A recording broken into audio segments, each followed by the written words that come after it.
Did you know that more than 200 people died in the 1972 Rapid City flood? It's also known as the Black Hills flood, and some of their bodies were never found. People say that spirits are lingering around from everything that happened. This is a real event. Google can be your best friend if you don't believe me. I myself wasn't alive when this happened, but my family did tell me about it. I even did some research, and it's all because of what my friend told me. She called me today to tell me of a scary incident that happened to her friend. It happened after the powwow last night. My friend and I saw each other at the Black Hills powwow at the Rushmore Plaza Civic Center in Rapid City, South Dakota, and we ended up talking for a bit.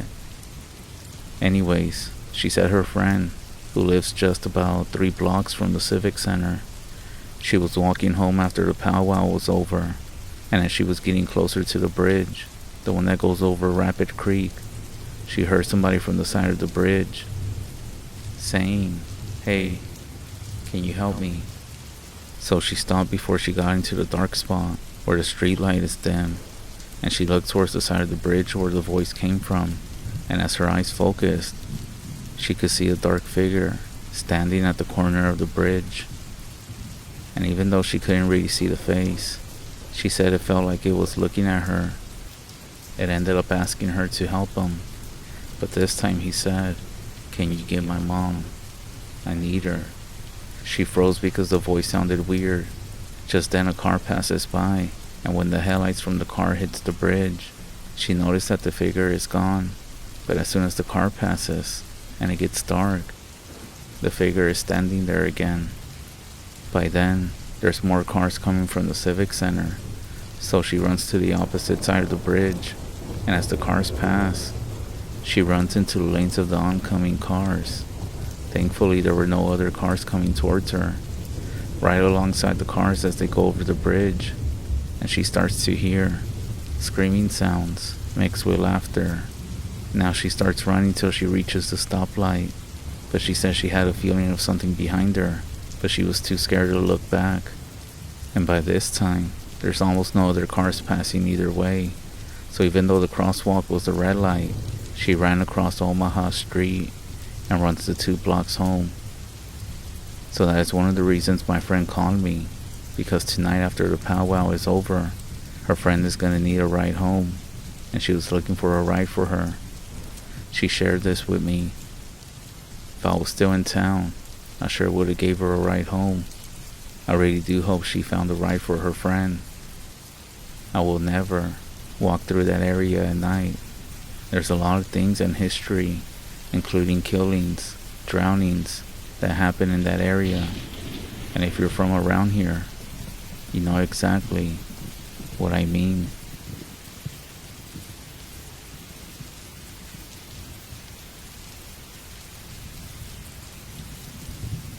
You shouldn't listen to this at night, but if you do, go ahead and pray, smudge, light your sage. What I'm gonna tell you really happened, and I believe something dark was there with me that day. This isn't the scariest experience or story that I know, but it's the one that I was a part of, and I still think about it to this day. I worked in the past as an addiction counselor, and most of my clients share some very disturbing experiences. Addiction, in my view, tends to open people to portals and negativity. Addiction consumes a person to the point that all morals, self-respect, and even fate is broken.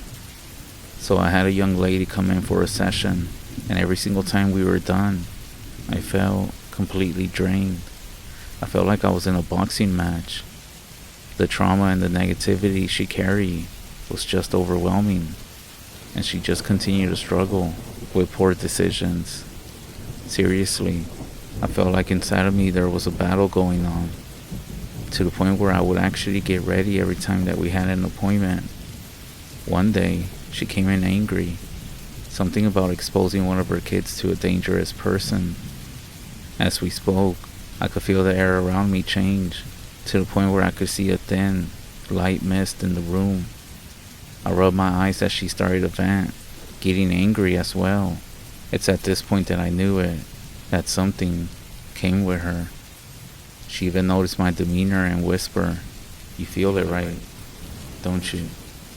This did scare me, but I kept my composure. As a professional, you must help your client and not quickly jump into possible delusions. I tried taking the conversation elsewhere, focused on other things, but the environment just got heavy, and at this point she was sobbing and desperate. I was able to calm and refocus her, talking about the positive things in her life. Then she stayed quiet and just stared at the wall behind me. I saw the fear in her eyes and her pupils expand. She was seeing something. I remained calm, trying not to upset her again. But that's when I felt a tug on my shoulder. When I did, her mouth dropped open and she started screaming, "Did you see that?" I acted like nothing happened, and when there was another tug, this time with more force, I actually saw from the corner of my eye my shirt lifting up on my shoulder. At this point, she just suddenly bolted out of the room. I did freak out a little bit, but I was able to compose myself and said a prayer. And just like that, I could feel it. The whole room change again, back to normal. It was scary now that I think about it. I did see this young lady for a few more weeks, but she just dropped out of treatment after getting into a negative relationship. The trauma and negativity can be caused by the drugs themselves. Addiction can take you to the darkest corners of this world. So be careful who you let into your life. Some people carry things that they don't even realize that are attached to them. Things that cling to broken spirits. They feed off of addiction, anger, emotions, and even grief. You never really know what someone is battling or what might be following them. Always protect yourself.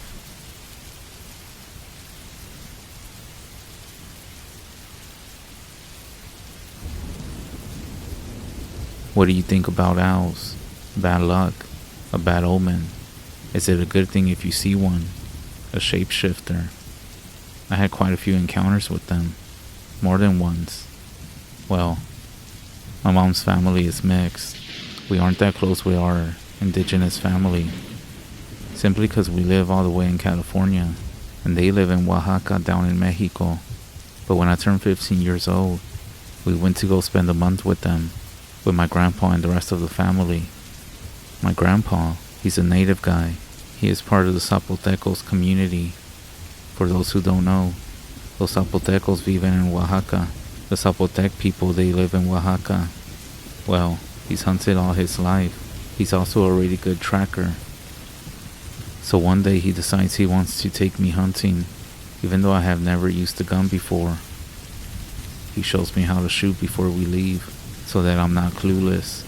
Like I said, my family is indigenous, and maybe that's hard for some people to understand, but being native doesn't mean Native American in the way that most people picture it. Our ancestors didn't belong to one country. There were never any lines separating us. There was no US, no Mexico, no Canada, just the land and our tribes. They travel, they traded, and they share stories, medicine, bad and good, and even beliefs and everything else. So I want you to set aside the borders that you were taught to see. Think of North America as one big land with different states or tribes everywhere. That's how our people lived it. I may not fit your image of what a native person is, but I know where my roots and family come from. And this story I'm going to tell you digs into that. It has a lot to do with it. Some parts of it might sound familiar. Even if you're from a different tribe or some other place, that's the beauty of who we were before the world tried to split us up. Now, the reason I'm saying all this is because of what I'm about to share with you has to do with none other than owls. And I know you heard different things, depending on where you're from. Cuando el tecolote canta, el indio muere. When the owl sings, the Indian dies. That's a very popular saying down here in Mexico. In some places, they're called lechuzas. evil witches in disguise. Up north, some owls can be seen as messengers, omens, sometimes even protectors, but also warnings. Los Lakotas, Ojibwe, Chippewa, it really all depends on your people. But nosotros, but me, my people, we the Zapotec people, we believe that they are the messengers of death. Seeing one basically is a bad omen. It means that someone is gonna pass soon. So my grandparents would tell me stories about them, how when they used to see one out in the fields, they would try to chase it away, hoping to prevent the bad omen from actually happening. I'm terrified of them, not because of our beliefs. Like I said, I encountered quite a few, and both times I've been attacked by them. Once when I was a baby, and again when I was 10. I still have a huge scar on my scalp from one of them. Laugh all you want. So anyways, me and my grandpa go to El Monte, which also contained a bosque, basically out in the woods. Before we even got there, he had told me he wanted to show me my roots, what he had gone through and lived, everything about the land. You know how that whole speech goes, about remembering where you came from, not forgetting your blood, and how this land raised him harder than any man ever could. I just nodded like, yeah, I'm listening. We spent some time out there just walking and talking, mostly. He told me stories from when he was young like me. We would then stop and check for tracks. Surprisingly, we didn't find anything, nothing out there. After a while, my grandpa stood still for a moment. Then he looked up at the sky. I remember him saying, "Vámonos, let's head back before it starts to get dark." So we start walking back, not rushing or anything, just making sure we make it back home. About 5 or 10 minutes later, that's when we heard it. We both stopped at the same time. It sounded like a woman crying, maybe, but far away. But now that I think about it, it didn't sound like someone was sobbing, so I know it wasn't La Llorona. More like someone trying to breathe. Have you ever seen the movie Us? Well, it sounded like that lady, the one that talks all creepy, like that, but even worse. Like I said, it sounded super far away, and it's kind of hard to explain, but you get the point. My grandpa then tells me to walk until I'm about 50 meters ahead of him, and to stop. He says it'll help us locate where the sound is coming from. I couldn't tell you how. I never gone hunting before, but I was nervous. But I was also a little bit excited, just because I was part of what's going on. I stopped when I figured I had gone far enough, and then I wait. Nothing. The noise doesn't come again. My grandpa then raised his hand in the distance, telling me to stay put. And then the sound comes again, that same crying. But it's closer now, or maybe louder, or both. My grandpa then walks up to me, quiet now, and my face goes from being excited to a bit nervous, because now I see his reaction is not the same as before. Plus, he doesn't say anything this time. We wait about 10 minutes and he's just looking around, and then he tells me to be quiet again, even though I hadn't said anything. Then, you see his whole demeanor change, back to normal. Great, whatever this damn animal is most likely gone now. He then tells me to keep walking, saying to walk another 50 meters. And so I do it. I start moving as quietly as I can. I then stop, and I can see my grandpa in the distance, signaling again to stay put. I look around, and that's when I notice a deep fog beginning to roll in. It's everywhere. At first it was just moving in, but I swear it happened so fast. It was getting thick. 1 second I could see ahead of me, and the next, nothing. Of course I semi-panic and yell out to my grandpa. He simply tells me to stay put. I then squat behind some bushes that were next to me. I glance back. I was expecting to see his outline behind me, but there's nothing. No movement. No sounds. Actually, except for that distant broken crying again. It sounded somewhere off to the left now, or maybe above. It was hard to tell. I whispered for my grandpa again. Nothing. Not even the crunch of leaves. Did my grandpa stay put as well? Now my whole body is telling me that something wasn't right. I didn't hear him walking at all. After a bit I called out again. No response. I wait there, but my grandpa still doesn't show up. It gets to the point where I'm starting to panic even more. And just then, my fucking luck, I hear it. The sound of wings flapping, louder than usual. An owl flies in. It's a small one, smaller than the ones that I've seen before. It startles the hell out of me. It lands on a nearby branch that I'm able to see above me. Now, remember, my fear of owls that I mentioned before. I'm starting to really freak out, and then I hear my grandpa's voice. He starts calling out my name. My panic and fear starts to fade away. I stand up and call out to him, but he doesn't respond. He just keeps calling my name. His voice is getting closer though. That's when I notice that the owl begins to move around on the branch, shifting from side to side, ready to attack me or something. Fuck. I'm about to get another scar or something. Then, it's my grandpa's voice. Again, closer. But then it hit me. His voice sounded different. Basically, I was feeling scared again. I decided to stay in the bushes, crouching down on the ground again. Grandpa's voice keeps getting closer. Not only that, it's different. Way off. I then see something darker moving towards me in the fog. But the fog is so dense that I can't tell what it is at first. Just that it's some kind of animal. I start to make out what it is. It's a woman. At least, I think it is. She's crawling on all fours, but not like a person. Her elbows are weird. Her back. Her hair is long. Over her face. I could see the silhouette in the fog. She wasn't that far from me. At this point I'm freaking out. And I start crying. As soon as I do, I guess she heard me. Because she raised her head. Like a dog. She starts sniffing the air. Can she smell me? I tell myself. She then looks towards me now at this point. Then, she looks at me. This lady, woman, or dog or whatever, opens her mouth. And she calls out my name, but in the voice of my grandpa.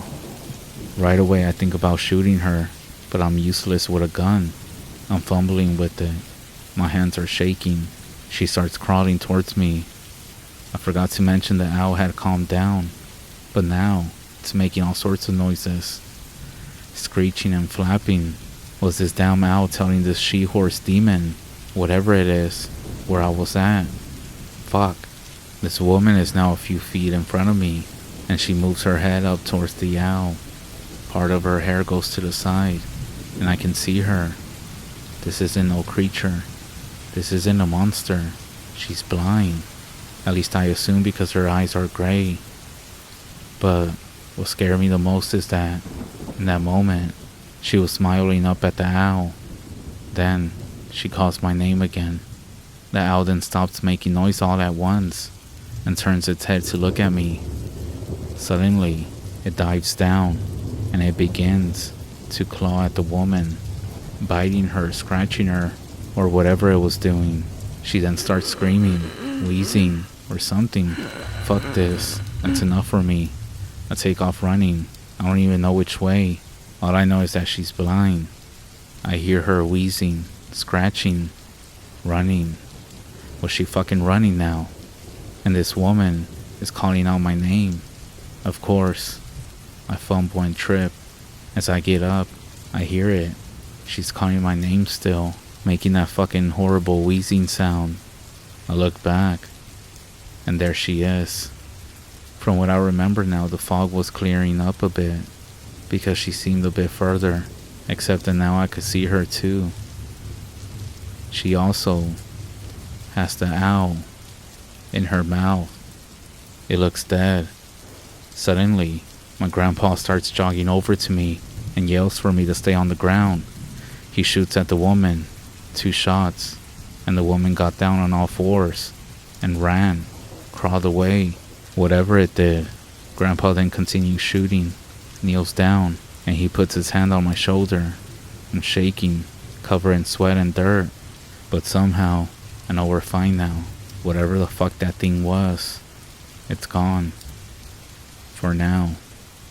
We walk over to where he shot it. Everything is still. The fog was getting thin. We see the dark puddles where the blood fell. Grandpa then stares at it for a long moment. Then he says, "That was no woman." He kneels down and picks up the body of the white owl. He turns it gently in his hands. Then he says, "This wasn't the body of an animal." I'm standing there trying to process everything, trying to slow my breathing. And then he says, "It was a relative, but he's gone now." I didn't ask any questions. I just nodded. I cried most of the way back home. Not to be dramatic or anything. Just kind of crying because of everything that just happened. When we got back, Grandpa told the rest of the family what happened. No one looked surprised or shocked. Everybody just started getting ready, a little fire out in the back. They brought a bunch of things out, and some of Grandpa's old belongings from when he was young. They did a small ritual that night. Later on, my grandpa showed me a photograph of his brother. He kept it in some old drawer, wrapped in some cloth. The man in the picture looked a lot like Grandpa, but younger. Grandpa said that he believed it was him, the owl, who saved me. I didn't know what to say. I haven't been back to Oaxaca since all of this happened. I will say this now. I have mixed views on owls now. I'm still trying to figure everything out. Maybe there's some good ones out there. And maybe there's some bad ones too. Don't get me wrong.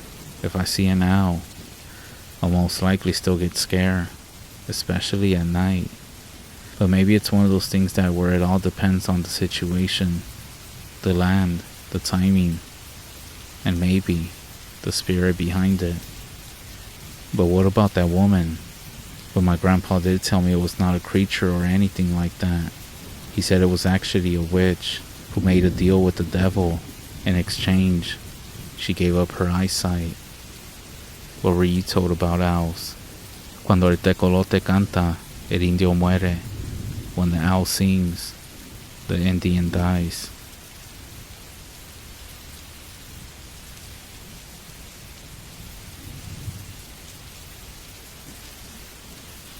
I'm gonna tell you a secret, but I doubt anyone will ever know. Or even find out, because I'm not gonna give you any names or places. At least not any real names. Growing up, I always knew my dad kept his distance from his side of the family. He never talked about them, never brought us around them. I never even got to meet anyone else from his side. The only family that I know are from my mom's side. As I got older, I did think about it, but I never said anything. It really didn't interest me. I never knew them, and if they wanted to know me, they would have came around. It wasn't until a few years ago. I'm 40 now, by the way. My dad ended up in the hospital. He had some sort of health scare, and he decided to call me and tell me if I could meet with him to hang out. We did, of course, but as I was dropping him off, I remember he told me not to go around my cousin, Richie, or anybody else from his side. I did wonder who the fuck is Richie. That's when my dad said that Richie is my uncle, and he might come around. He said Richie is in jail at the moment, for life, but somehow he will try to reach out to me. He said that this all started back when their mom, as in my grandma, she was getting sick. So Richie and my dad would go over to her place, help her out, do whatever needed to be done. Clean, cook, check on her, that sort of thing. Afterwards, they would both head back to their own place. They came up with a routine and schedule of taking care of their own mom. Some weekends it would be a whole day thing, or even a whole weekend type of thing. At this time, my dad had just gotten married to my mom. But Richie, who was older, had already been married for about 5 years. Nobody had kids yet, so the schedule to keep their own mom was very doable. On one of those days, Richie came home, and he didn't find his wife home. She would be out and about, and she wouldn't come home until late, very late. At first it started slow, not really being at home.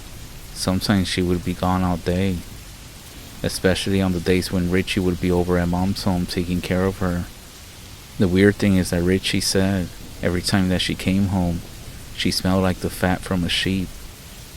But she would always say something about visiting her mom or dad, and that she was over helping them around the house and such. And just like any normal person, Richie started to get curious. I mean, who wouldn't, right? Richie assumed that she was messing around, maybe with some slick talking, bootcut jeans, a wannabe city guy. He figured that she was out there getting sweet talk. But the weird thing was, unless she was cheating on him with a Navajo butcher, why was she smelling the way that she did? And so one night, weekend, Richie decided to finish with his mom earlier that evening, so he could come home and see if his wife was there. And this time she was, so he waited outside from a distance to see if anybody was inside their home, or if she left or anything. Eventually she came out, then he followed her. Mind you, it was basically dark by now, and he stayed a good distance behind so that she wouldn't notice. At least that's what my dad said. He followed her for a while, realizing that they were heading towards the mountains. She turned off the main road, and then took a dirt path that curved towards what looked like an old, abandoned hogan, out in the middle of nowhere. Instead of him turning behind her, Richie kept driving straight. A little further up the road, then he pulled off onto the side. He got out and went back on foot. As he got closer, abandoned and boarded up. That's what it seemed like since it was dark out there. He could see a small fire inside. He said something was going on. He walked up to a quote-unquote window and started looking through the boards. That's when he saw a group of people sitting around a small fire in the hogan. It was an older man, and there were 2 people sitting down in front of him. The older man was singing and singing, and then he draped something over the fire to where the hogan went dark. The older man must have known that Richie had been watching, because right after that, the other 2 that were there were now behind Richie, and they dragged him inside. That's when he saw her, his wife, sitting in the corner of the hogan. She was undressed. I won't go into what my dad said, because he said to never share this with anyone, since evil people are out here. Richie told my dad that several weeks after that, the old man would come around Richie's home, basically talk, and telling them that they needed to learn the songs, and learn them, and get them engraved into their head. And then he said that he was handed a knife that had been staining something, and that he knew what he had to do. Richie said his wife was excited, because now that the secret had been revealed, they could start going together.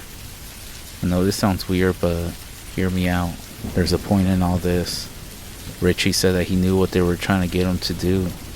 He hated what they were doing, and he also hated what his wife had become.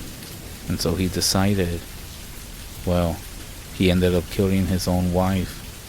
And that's the reason why he ended up in jail.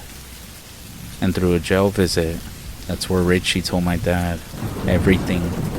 People say that Richie is crazy, but for some reason, I kinda do believe Richie.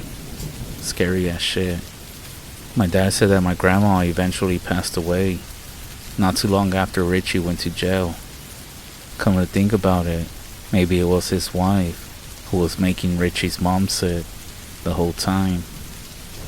I'm not sure, but that's the story that my dad told me, and I have never forgotten it.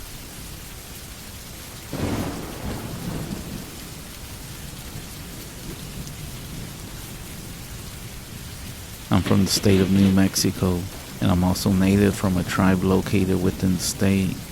I'm not going to mention the tribe or what part of the state I'm from, obviously for privacy reasons. I'll start off by saying that growing up on the REZ as a member of the tribe, you're exposed to a lot of things. We take our tradition very serious, and we try to preserve it the best way we can. However, there are things that happen that are not talked about on the REZ. It's no secret that there are people who are evil. We all heard of Skinwalkers and Wendigos. Evil spirits that torment people or corrupt their mind with evil. As crazy as these things sound, believe me, such things do exist. I have ran into evil spirits in my REZ, and I heard plenty of stories from fellow tribal members or friends that have experienced similar things. For example, the things they experienced included unnaturally whistling in the back hills of the REZ at night, or moving shadows in the trees, or even in the arroyos that are black and misshapen, or some owls that perch up in the nearby trees watching your house all night long. But this story that I'm going to share with you didn't happen to me or anyone that I know. It actually happened in one of the reservations here in New Mexico. I was in high school at the time of this incident. I went to a school where it was nothing but natives, and you had to have native blood in you to attend this school. Going to the school, there was always rumors going around of sketchy things that kids would see. Most of it was just that, a rumor, made up of incidents to scare each other. But one day, what I thought was a rumor actually turned out to be true. Did you hear what he did to the body? After he did that, he sat there with his face painted. I heard a girl say to her group of friends, "What the hell?" I thought. I didn't know who these students were talking about or what they meant by, "He sat there with his face painted." I continued to class, and before lunchtime, I had a partial understanding of what happened because I was asking around a bit. A young man from the pueblo of Jimenez had killed another young man in a very brutal way. As the lunch hour proceeded, I found out more information on what happened. The man who killed the other man were both friends. The man that committed the killing disemboweled his victim in a gruesome and satanic way, and they say that he even lit candles around the body. There's no way this could have happened. There's no way this could be true, I thought. But when I got home, I found out all the gruesome details were true. There was no hiding it. It was all over the news. When something like a murder like this happens in New Mexico, especially one like this, you can guarantee it will be on the news. I sat there in disbelief as the newscaster spoke on the incident. A man from Jimenez is being held on charges for killing another man. 21-year-old Matthew Panama, on the Jimenez Pueblo reservation late Saturday night. The rumors from school had turned out to be true. The man did kill his friend in a very gruesome way. He did disembowel the body and proceeded to paint his face black and white, like he was trying to bring forth something evil in a satanic sacrificial ceremony of some sort. All this was hard to take in. This incident not only shook the people of Jimenez, but all the neighboring Pueblo communities as well. Weeks after the incident, information was still coming to light. The Pueblo of Jimenez banned trick-or-treating that year. They also had a bunch of different medicine men from around the Pueblo perform a huge ceremony curing to get rid of any evil that was there. The reason they had to take such measures is because of the traditional beliefs that they have. When an incident of this size happens, the whole Pueblo has to be cleansed. I don't blame them for taking such steps. They, as well as myself, believe that this man was possessed by something that was pure evil, and it corrupted his mind. Some would compare it to the evil spirit of a skinwalker, or maybe something along the lines of a curse from a skinwalker. The Pueblos have their own names for these evil spirits, and I truly do believe that one of them got inside this man. Either that, or he was involved in black magic. But whatever the case may be, I know something evil was involved. Now some of you might think I'm making this up or exaggerating on the details. I understand where you're coming from, because I enjoy listening to scary stories of the paranormal, and I find myself doubting people's stories sometimes. But I'm telling you, all of this is true, If you don't believe me, here's a link to the article on the murder and even the court document itself. And I'll leave you with this as well. Be careful of who you surround yourself with. Be careful what the people around you believe in. The last thing you want to do is be involved in witchcraft.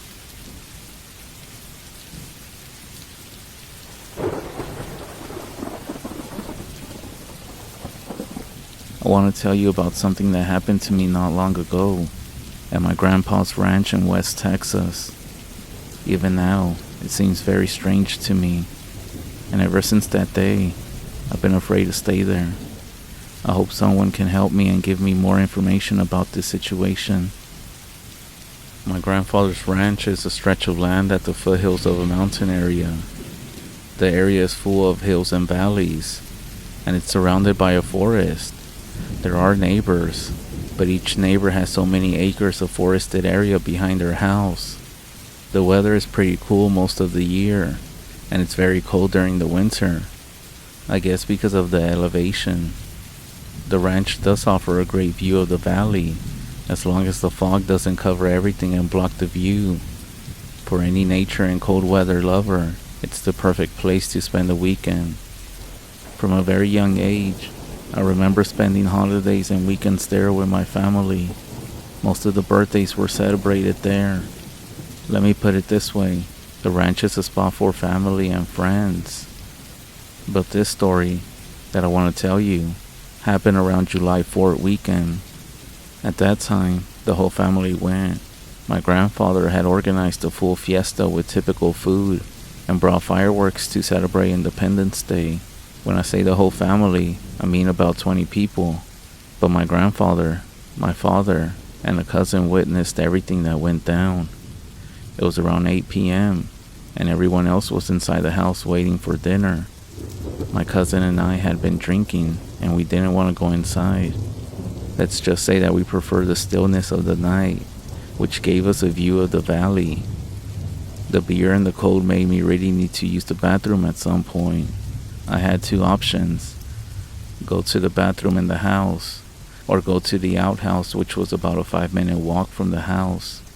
I decided to go to the outhouse, just to avoid being convinced to go inside. I told my cousin that I was going to be back, and I started walking towards it. It was a little creepy. Walking through a field in the dark is pretty creepy, no matter where you're at. As I'm walking, I swear I noticed something strange between the trees.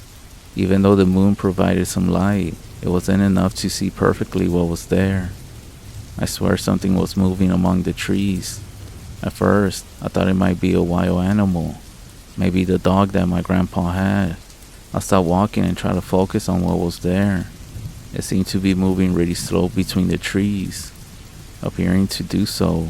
I swear, it was something closer to a human than an animal, and it seemed to be moving unnaturally.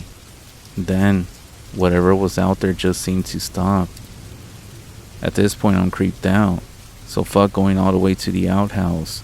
I decided to use it right there in the open field, not taking my eyes away from the trees. As soon as I was done, I started running back to where my cousin was at. My cousin then jokingly said if I decided to just water the grass. I didn't say anything, and I just told him that it's better if we go inside. Besides, dinner was almost ready. He didn't ask me if I was okay. I simply nodded. My cousin didn't fully believe me, but he followed me inside the house. Hours passed, and the party didn't stop. My family tends to do things big, especially when we all get together. On my part, I couldn't stop thinking about what was out there. Something kept telling me that what I had seen wasn't normal. And to make things worse, it was close to the house. Suddenly, while my cousins and uncles were singing, we started to hear barking outside. It was one of the dogs that belonged to my grandpa. "What's happening?" I asked my grandfather. "I don't know. I'm not sure." Max started barking at nothing. He probably saw a raccoon or something. "Just leave him be. It'll pass," he replied. Despite my grandfather thinking it was normal, something inside of me kept saying that it could be what I saw out there. Even so, I didn't say anything about it to not ruin dinner. I also didn't want them to think that I was scared. Around 2 in the morning, sleep was starting to overtake me. Most of the women had already fallen asleep, and only a few of us were still up, playing dominoes at the dining table. Suddenly, a gunshot was heard outside the ranch. That noise made everyone get up from the table. My grandfather, my father, and another uncle went out to the lookout and saw that the house of some neighbors had all its lights on, and people with flashlights were searching for something. They most likely shot a coyote or some animal. It's pretty common for mountain lions and other animals to come down and kill some of the chickens, said my grandfather, as if he was used to it. However, it's not a right time to be shooting, one of my uncles said. They could cause an accident. Yeah, but those people are like that. They've been ranchers all their life. That's how they end up defending their land and their animals. It's better not to get involved with them, my grandfather responded. And with that, the party ended. We agreed to put things away and go to sleep. I was in the same room as my cousins. Several of them were already asleep, so my cousin and I entered quietly, trying not to make any noise. We avoided closing a window that was a little bit open, just to not wake anyone up. I lay down to sleep, and about an hour later, I woke up to a strange noise. It was like someone was scratching the walls and breathing heavy through their nose. At first, I thought it could be one of my cousins snoring, but no, this noise seemed to come from outside the window. I got nervous, and the noise was getting closer and closer, so I decided to pretend to be asleep and to wait to see what it was. I curled up underneath the cover but stayed looking at the window. Suddenly, I saw what appeared to be a hand with pointed fingers, and that's when a pale face peeked through the window, and I finally saw it. It looked completely disfigured. It was horrible, looking everywhere as if searching for something or someone. Then, it placed its hand on the open window and started pushing it with force. The creaking noise was loud enough to wake 2 of my cousins up. I'm not sure if we were simply lucky, but it made this creature leave and disappear into the woods. I then got up and closed the window, and that's when my cousins saw me completely terrified. They asked me what happened, and I told them everything that I saw. I was almost at the point of tears because honestly, I couldn't believe anything. Besides, I didn't know if it was going to hurt us. My cousins tried to calm me down and told me that by morning, everything would be fine. One of them takes sleeping pills, so he gave me one, and within a few minutes, I fell into a deep sleep. The next day when I finally woke up, I learned that my grandfather's dog was gone. It was strange because that dog would never leave. It practically slept at the house entrance. My grandfather, fearful that something happened to him, he asked all of us to go out and look for him. The women looked around the house, and we started combing the fence area. While looking around, we found that near the outhouse, something or someone had made a hole, and we figured that the dog might have gotten out through there. So we decided to take a truck, my father, my cousin, and I. We ventured into the forest, and at some point, we got out of the truck and continued on foot. My father was ahead of us when he suddenly signaled for us to stop. We walked up to him and saw that he was pale. In front of us was that hideous thing that I saw at night. A bald head like a stone and a disfigured face. It was standing, just looking at us, a few yards away from us. In its hands, it held the missing dog. The dog was mutilated, and we barely even recognized it. In its other arm, it was holding some of the organs that belonged to it. It continued staring at us. Then, it threw the dog into the ground right in front of us, and that's when my father started shooting at it, but it was too late. It disappeared into the trees and headed towards the river. My father did end up getting the dog, and we took it back to the house, but we couldn't bring ourselves to tell my grandfather what happened. We just told him that a mountain lion had attacked the dog, and that it was better for him to return to the city with us. We didn't want to tell him to stay there at night, because obviously it was dangerous now.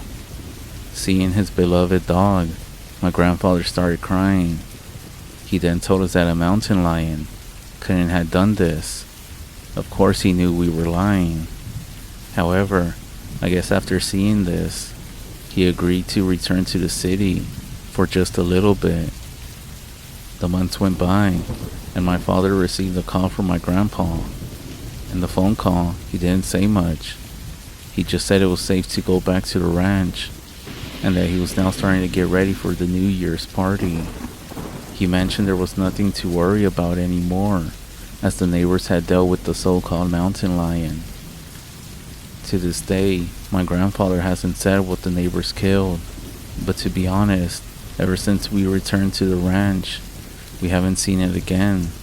Nothing goes on at night, and the neighbors assure us there is nothing to fear. They go hunting here and there, and my grandpa goes with them as well, to make sure that nothing disturbs the peace of the area again. I'm not sure what that thing was. Has anybody ever encountered something like this? If so, let me know.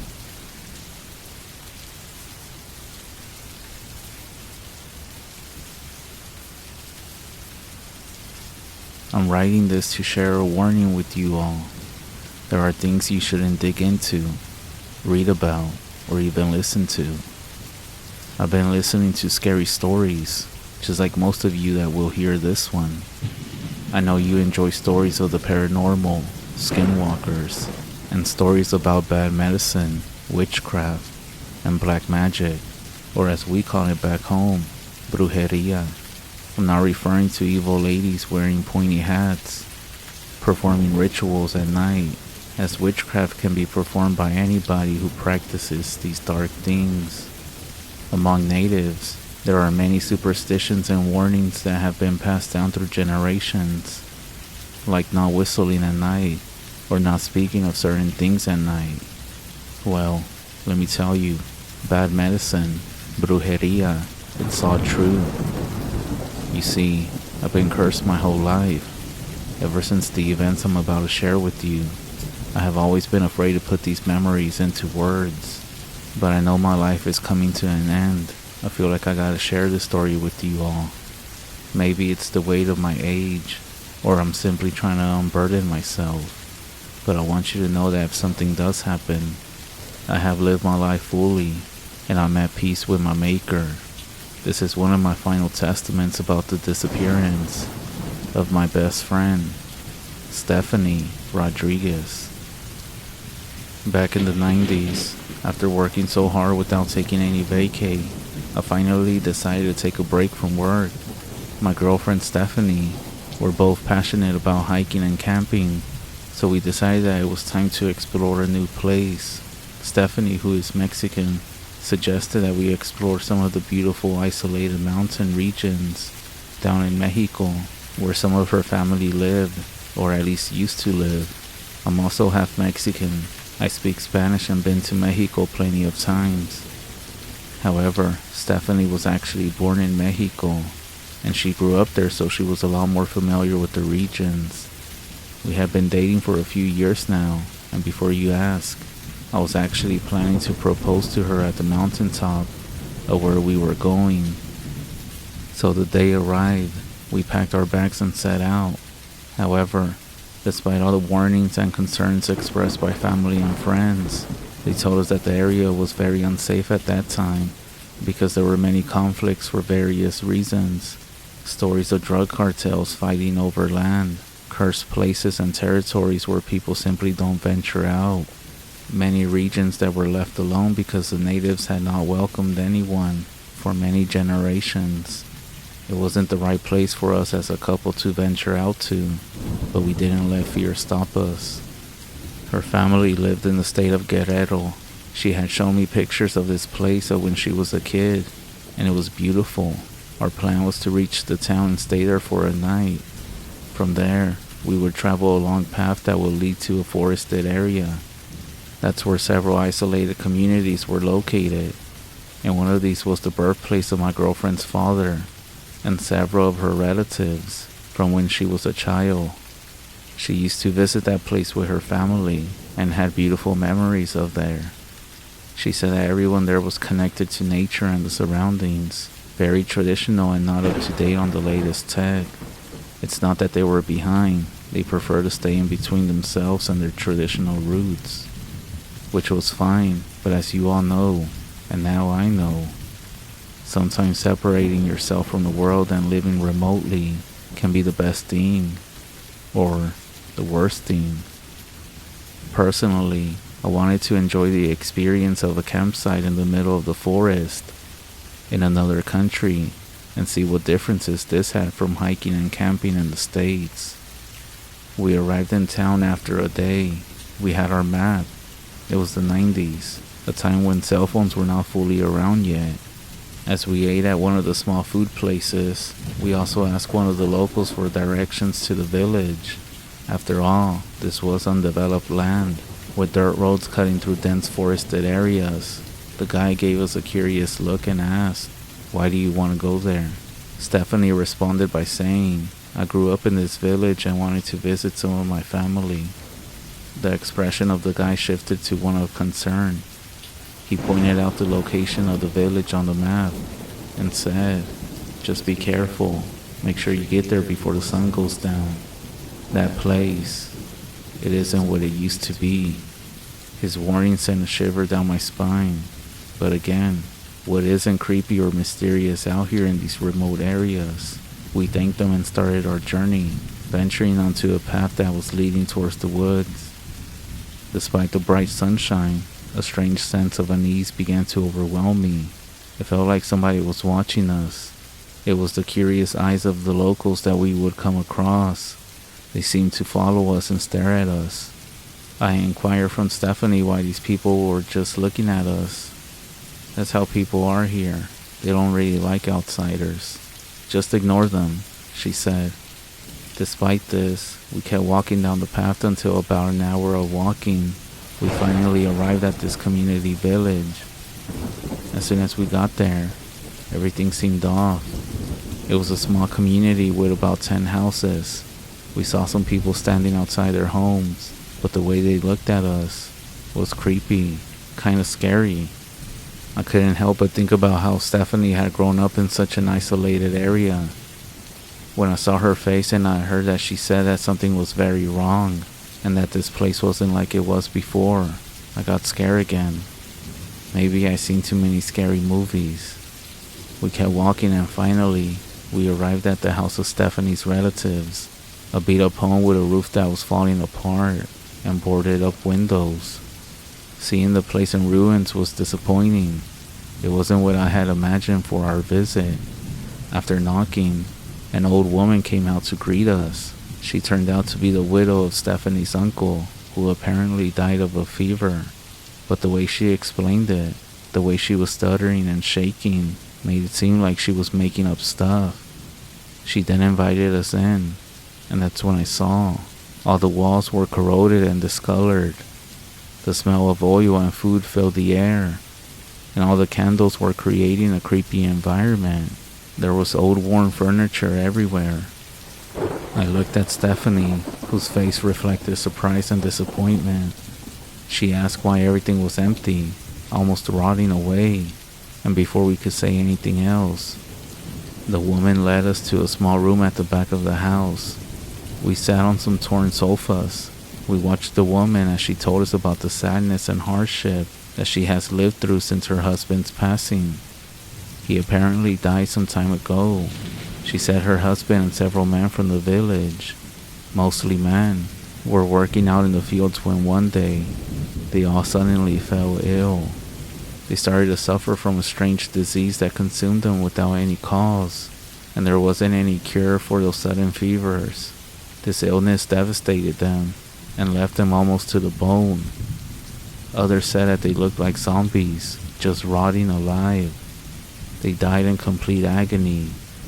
Those who weren't struck by this disease, they simply disappeared into the forest. People started talking around the village that someone was doing brujeria. The woman was telling us that nothing prospered in this place anymore, It was suspected that something horrible and sinister was behind it all. The rumor was that some people who practiced witchcraft had arrived here.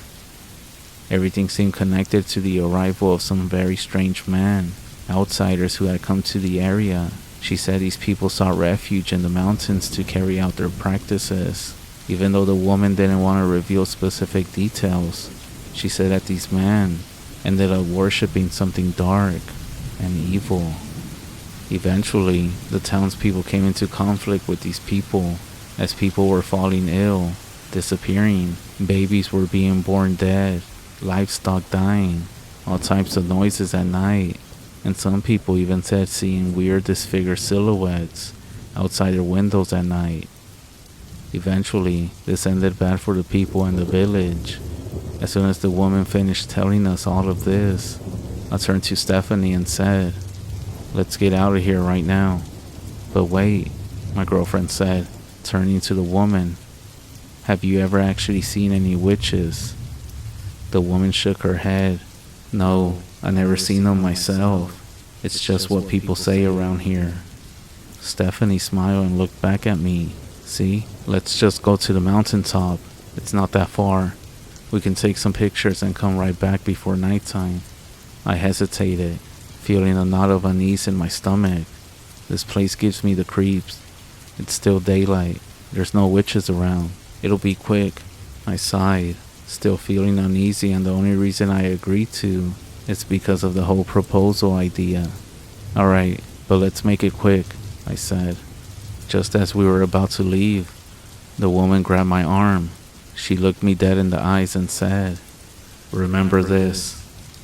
If you hear whispers in the wind, or see stuff that you're not supposed to see, don't acknowledge it. Ignore everything strange that you might encounter, and return before dark. Once the sun sets, no one is going to be able to protect you." She then let go and started walking away from us. We ended up walking along a path that led into the mountain, moving further away from the village. As we walked, I turned to Stephanie. "Does any of your family still live here? What about your uncle?" She sighed, looking a bit sad. "The rest of my family ended up moving out of the village and into the town. From there, we dispersed to different areas outside of Guerrero. The only relative still living here was my uncle, but apparently my family failed to communicate that with me. Or I mean, who else might have known about my uncle?" she said. She did have a point. There was no internet or technology back then. Everything was snail mail. "So no one else in your family comes back here?" She shook her head. "Not really.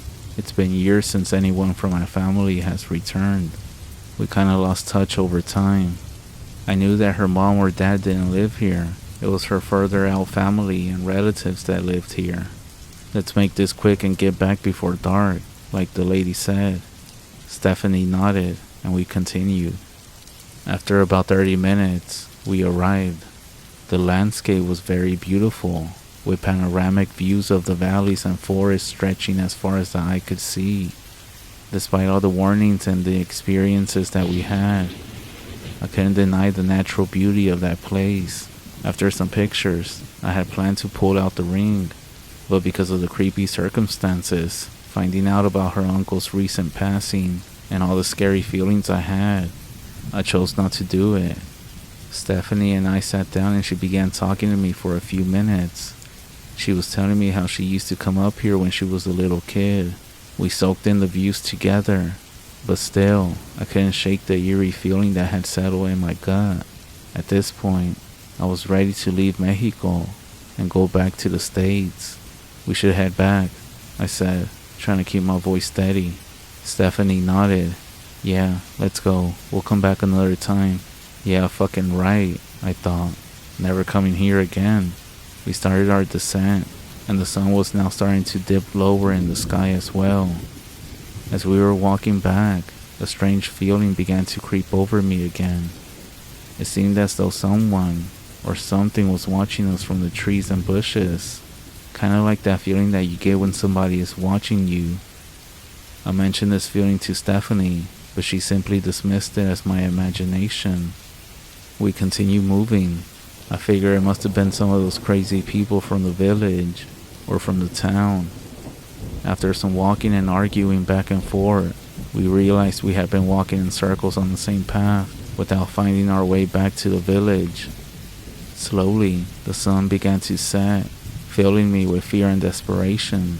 Despite being ready for camping in this area, the whole situation, along with all the stories and rumors we heard, made me imagine the worst.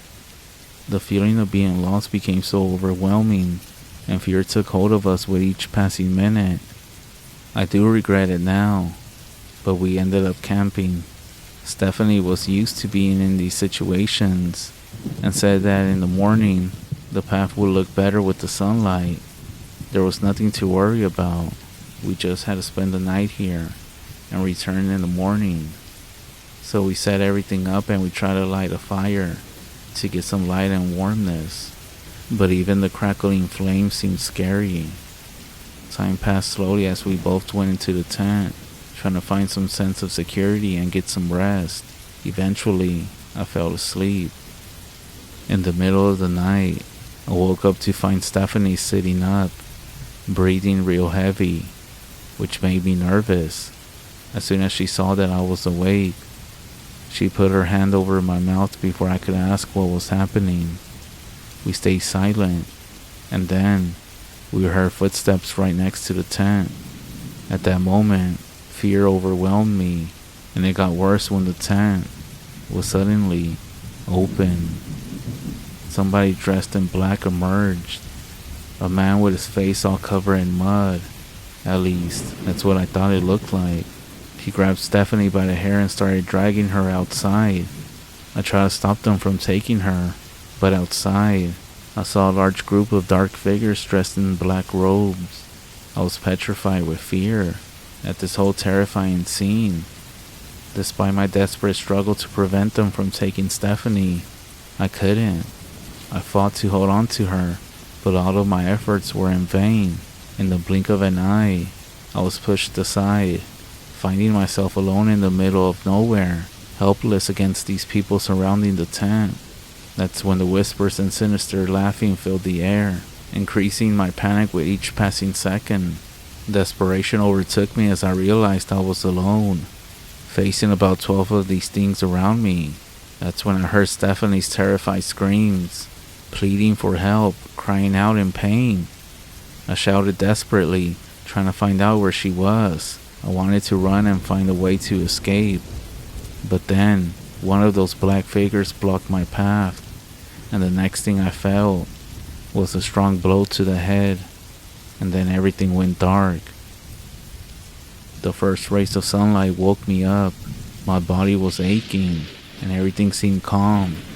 Suddenly, the memory came rushing back. I ran to get away from there, taking the first path that I saw. I hadn't gone too far when I entered a clearing, and what I discovered made me shiver and scream in horror. There was a large rock. It was covered in blood. Stephanie's clothes were scattered everywhere, torn and bloodstained. There seemed to be animal bones and satanic symbols drawn in blood on the surrounding rocks. That's when I remembered what the woman had told us, and I started running to get away from that place until I reached the village, begging for help, but no one helped me. I ran to the woman's house and she remained very calm outside, smoking tobacco. She looked at me and said, "Stephanie is no longer with us.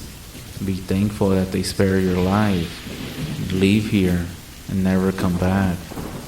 After saying this, I ran away desperately, distancing myself from everything around here. As I fled the village, my heart started pounding with fear and adrenaline. The town was miles away, and the path was really rocky. I stumbled through the dense forest.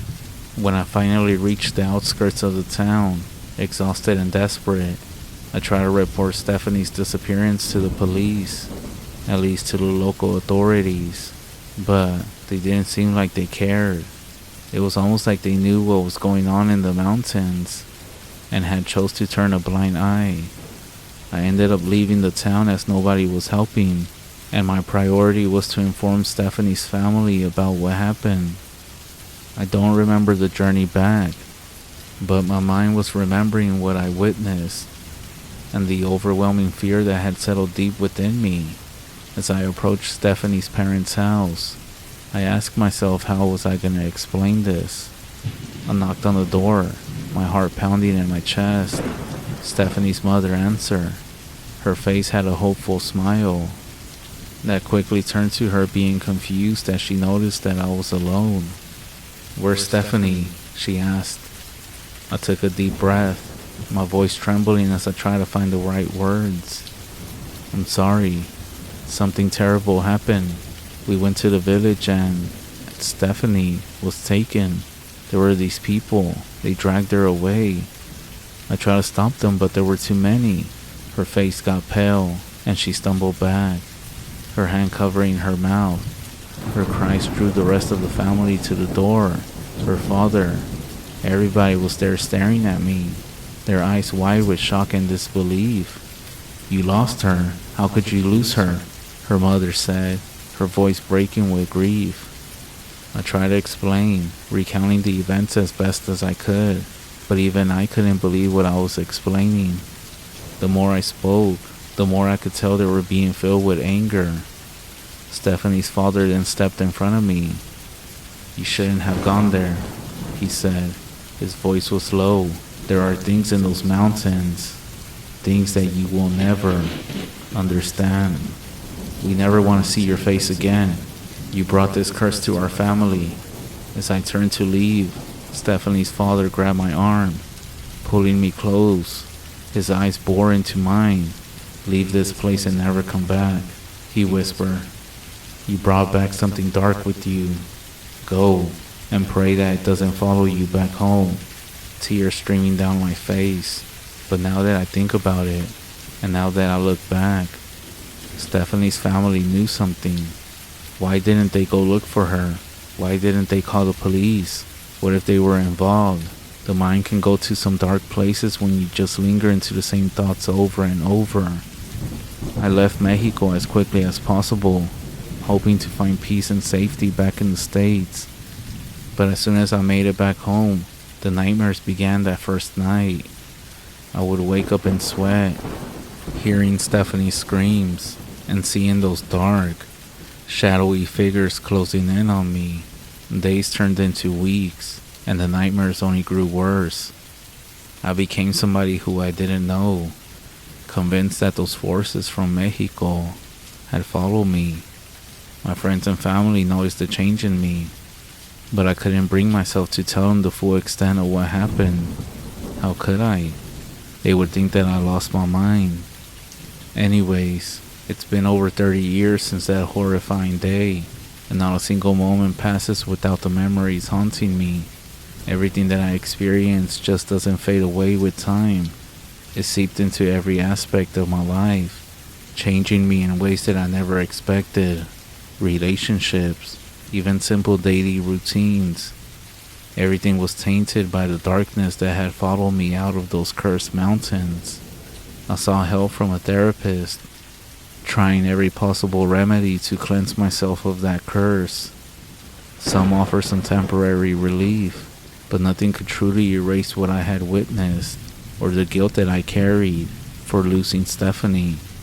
It was a wound that never healed, a scar that only deepened with time. Despite the years that have passed, the feeling of somebody watching me has never left me. I have learned to cope, to live with this feeling, but the fear never truly goes away. I dedicated much of my time to researching brujeria and other supernatural things, hoping to find answers, or at least some sort of understanding. But the more that I learned, the more I realized how little we truly know about the dark forces that exist around us. I want you to understand this. If you want to be like everyone else and not believe my story, that's fine. But if you could take one thing away from this, I want you to understand that there are things out there that are beyond our understanding, forces that shouldn't be messed with. My story isn't just a warning, it's a testament to the real dangers that exist. Brujeria are not just stories to be laughed at, they are real, and they have real consequences. For now, I beg you, listen to my words and be careful out there. There are doors that should never be open. Stay away from brujeria, witchcraft, and remember my story as a reminder of what awaits those who ignore the warnings. This story is only the beginning. If I'm still here and if this story finds its audience, maybe one day I'll share the rest. Until then, be safe and always say your prayers.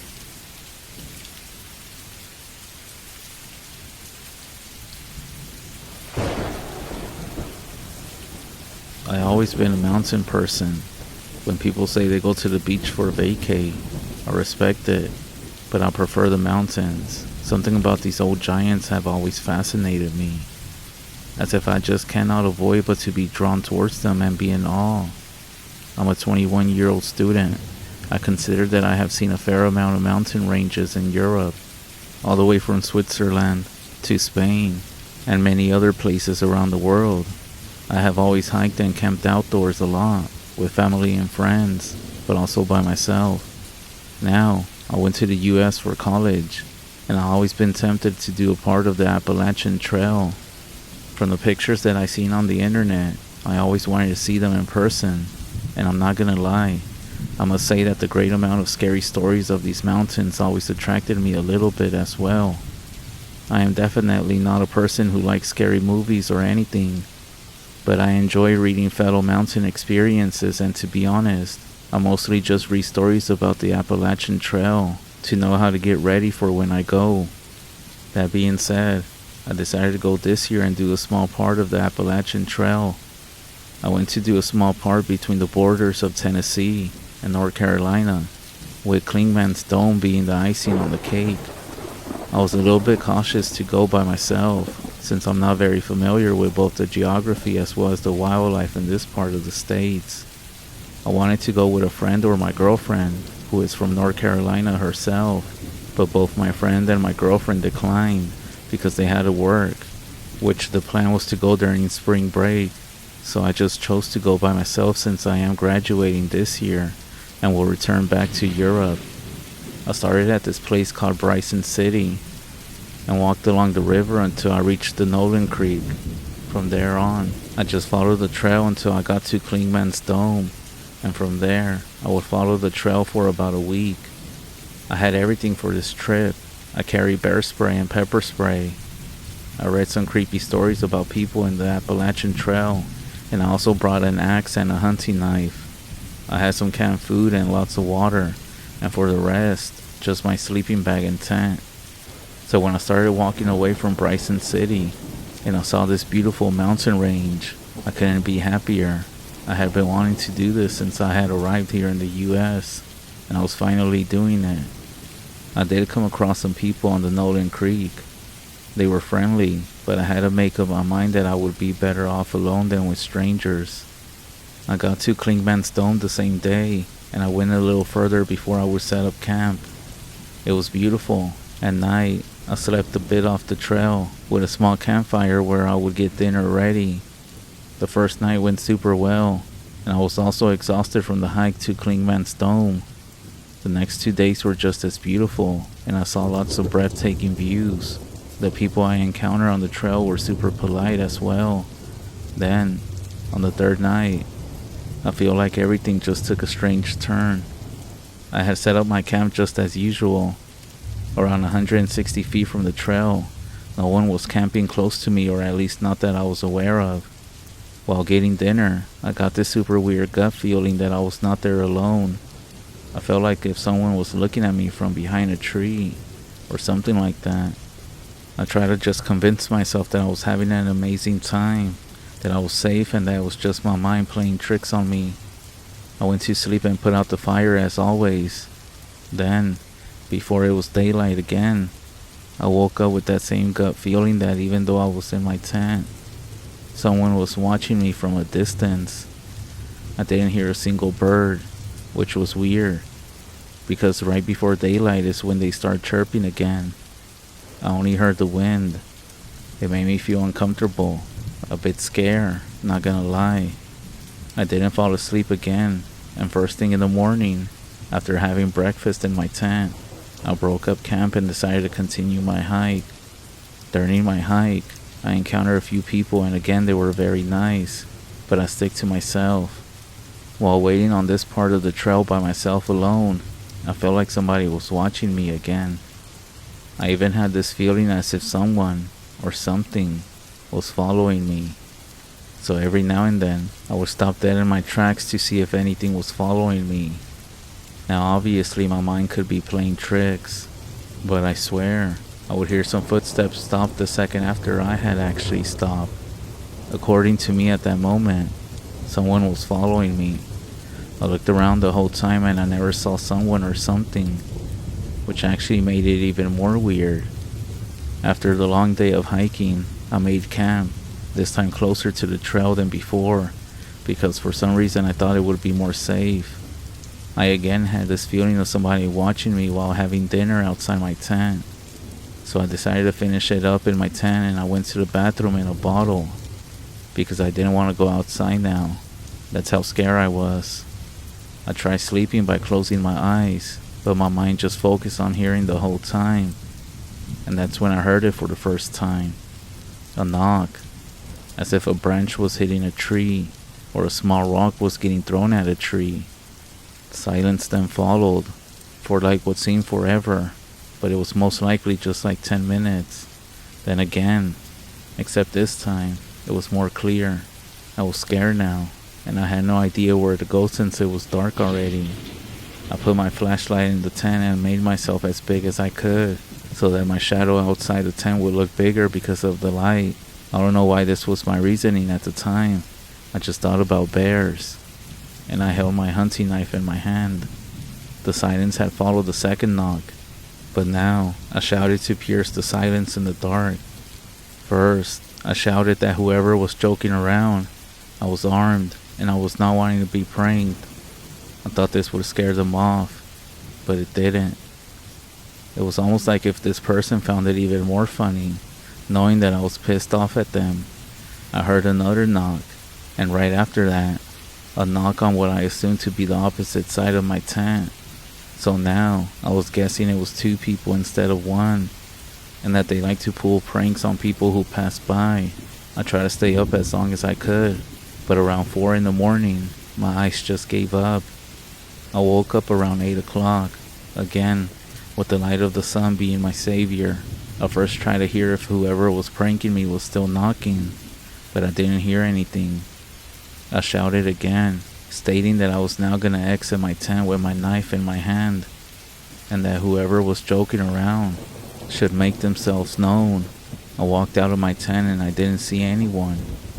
I looked for tracks around my camp, but I couldn't make something out of it. I decided to get the hell out of there. The next part of my week basically continued being the same. At night, I would hear some knocks from different directions. And sometimes, I kid you not, I heard what sounded like a little bit of humming, like as if a person was just humming a tune. Now, I never saw anyone, except from the occasional hikers on the trail, so I can't say I saw something weird. But one thing is for sure, that weird feeling of somebody or something watching me stayed with me for the rest of my hike on the trail. I did make it back home, and I talked to my girlfriend about this, and she said it was most likely my mind playing tricks on me, and I was willing to believe her because I never saw anything. But I still sometimes wake up in the middle of the night feeling like I'm still in that tent in the middle of nowhere, and I feel like somebody is watching me and knocking on a tree. And every time I wake up like this, the thought of being out there again scares me.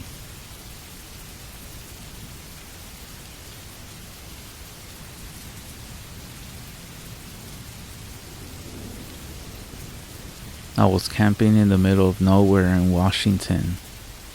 Not like an official campground, just way out in the forest where I wouldn't have expected another human for miles. One night, I wake up and hear something. I open my tent, and there is a guy sitting by where my fire had been right outside my tent. Nothing strange about the guy, just a normal looking dude, sitting there a couple feet from my tent. No backpack or anything with him, just a guy. He saw me open the tent, and his eyes got big, like he had just seen a ghost, and he took off.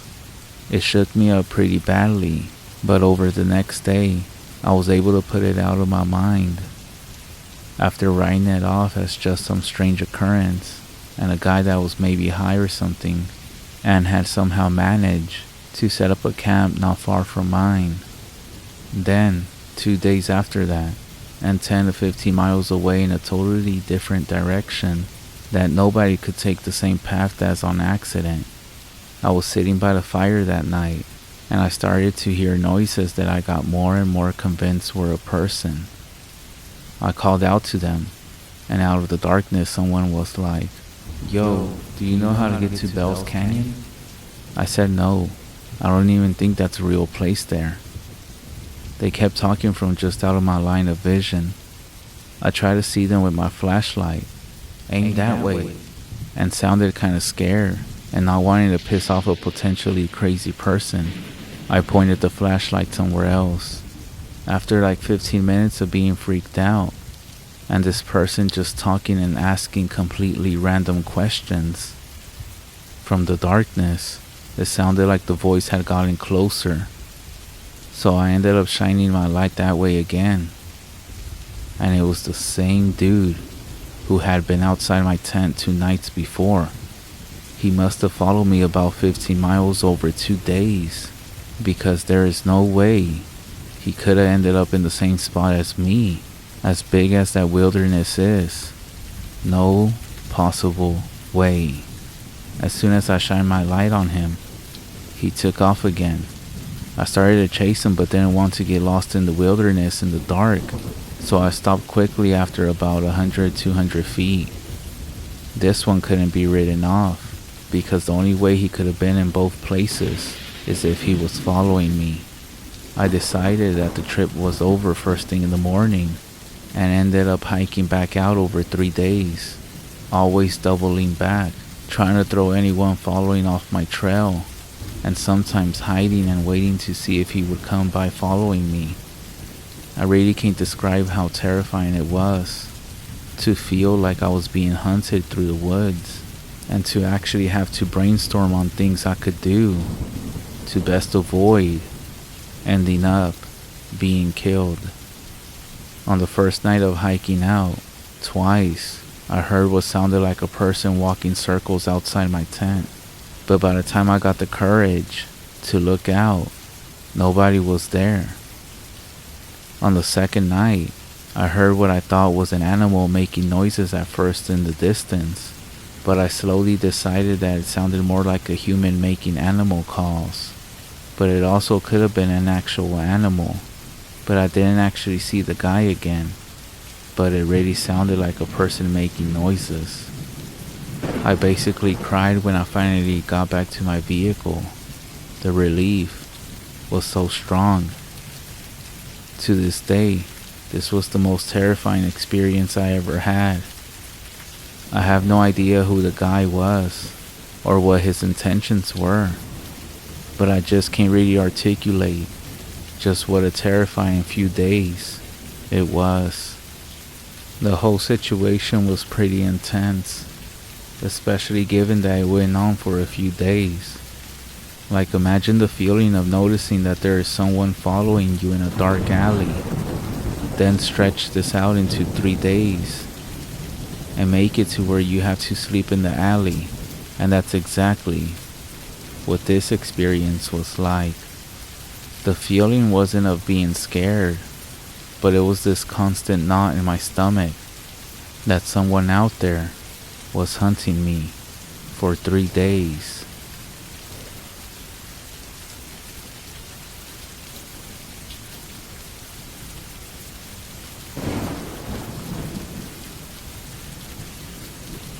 It was a Sunday early in the morning. I live in the suburbs, but my parents own a farm that I enjoy going to because I get to see my dog. Her name is Molly. She's a mutt, but she's not a tiny dog by any means. At that time, I felt very safe around her and would often take her for walks in the forest that was nearby. The day started off like any other. Me and my dad got in the car, drove around for a while, and arrived at the farm. I got out of the car and hugged Molly. My parents always got angry when I hugged her. This was simply because I would smell like her for the rest of the day. I put a leash on her and asked my dad if I could take her for a walk. He always thought that we would just go down a road and back, but I always found it more interesting to take her to the forest. I always felt a certain kind of peace and relax there that was unmatched by anything else. So we took a turn and headed to the forest. When we got there, I would take her leash off so she could explore on her own. Most of the time I would carve my name into the trees or look for anything else interesting. I was playing baseball with some rocks and a wooden leg, most likely from an old table, and then I heard it. Molly was barking at something. This wasn't normal when we were in the forest. I thought it was a fox or some other animal, so I quickly grabbed the wooden leg like a weapon. I knew that if it was a fox, I would attack it, but I had a sense of security when I was holding it. I called out to Molly, Molly, Molly, but she kept barking. This was actually very strange for me, because she always came to me when I called her. I followed the sound of her barks and stumbled across a scene that I'll never forget. There was a man, most likely in his late 50s, half naked, carrying a large machete in one hand and holding moonshine in the other. This was the first time that I stumbled across someone in the woods, especially someone half naked and carrying a big-ass machete. He was completely ignoring Molly and hacking away at the ground for some reason. I didn't really know how to handle the situation. Even now, I still don't know how I would handle it. Sir, are you okay? I said, confused. I don't think I understood the seriousness of the situation at the time. He turned around, revealing his face. He had blue eyes I had never seen to this day. I could see them so well because they were wide open. Come here, boy. Look what I dug up. I was afraid if I didn't listen to him, he would start chasing after me, and that was something I wanted to avoid at all costs. I got closer, but kept a good distance. I didn't see anything except for an empty hole. He returned to hitting the ground with his machete, occasionally taking sips from the bottle. I used this window of time to get my dog, and started walking away slowly, as to not notify him that I was leaving. But then, I took one final glance at the man, and this time, his head was dug deep in the hole. I was intrigued, so I kept looking. I know how stupid of me, but when he finally got up from the ground, I was shocked when I saw him carrying a bone in his mouth.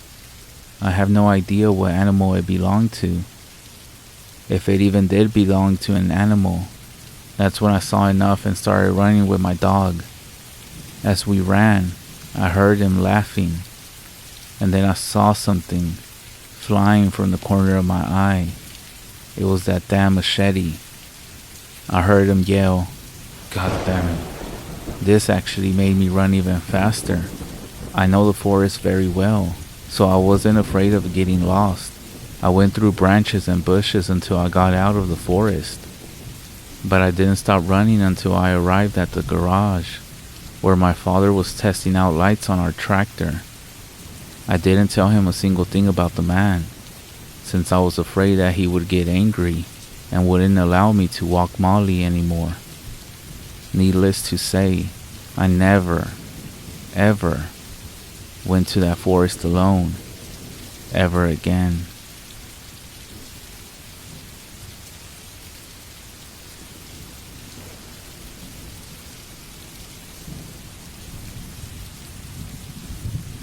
When I was younger, around 14 or 15 years old, my family used to camp at a state park. Every night, my friend and I would walk through the woods. We would call this the ritual. On this night, we decided to walk further into the woods than usual. Of course, we had flashlights, which would help us navigate through the woods. Part of this ritual was to turn them off as we walked through the night. We were about half a mile from the nearest campsite when we heard soft whispering behind us. Obviously, we hit the flashlights and spun around. We didn't see anything, so we kept walking, and then we hear it again. This time, we stop and look around before we decide to head back to our campsite. Then, we see what's whispering. It's a woman crawling on the ground, whispering just random words. What she was wearing was all black, and she was covered in dirt. When she sees that we notice her, she stands up and says that she is looking for her campsite. We ended up walking her back to the campground and tried helping her find her group. It turns out she was just super drunk, high, and got lost trying to find a bathroom. Her friends didn't even notice that she was missing, and if we didn't go that far into the woods that night, we would have been lost all night. It's pretty creepy now that I think about it. Imagine a lady crawling around, whispering, saying things to herself. Some things in the woods are just very strange. Either way, this is just something really creepy that happened, and I won't ever forget it.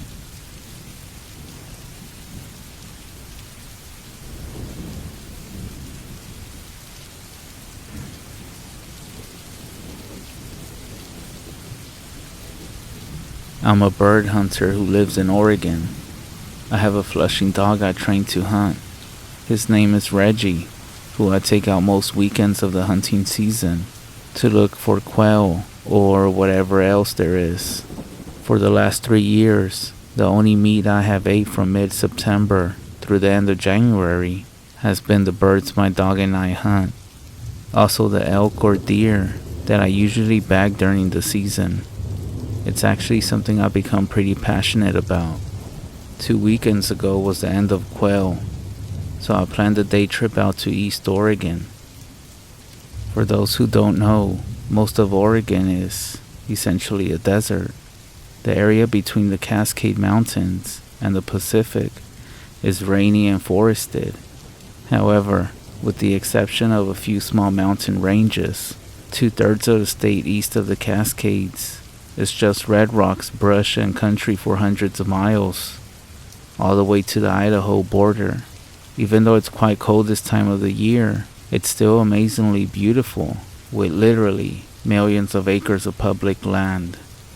I loaded Reggie and my gear into the truck early Saturday morning, several hours before sunrise, and set off. Just at first light, we got to a big, open river valley. I have spent lots of time exploring, but this certain area was new to me. It was about 30 degrees. Looked like a light dusting of snow the night before, but otherwise pretty dry, and would be a fairly clear day. I love these moments, maybe more than anything in life. Being the only human in a massive wild landscape without a single trail or building for miles, the isolation, the giddiness of the upcoming adventure, the feeling of exploring an area that looked the same 500 years ago, the feeling of going out to get my own food, the contrast between hot coffee in my thermos and the cold winter wind on my exposed hands.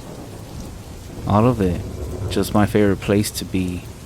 I got the dog ready and put on my boots and pack, loaded the shotgun, and we set off along the top of the valley ridge, 600 to 700 yards above the river, looking over the cold landscape.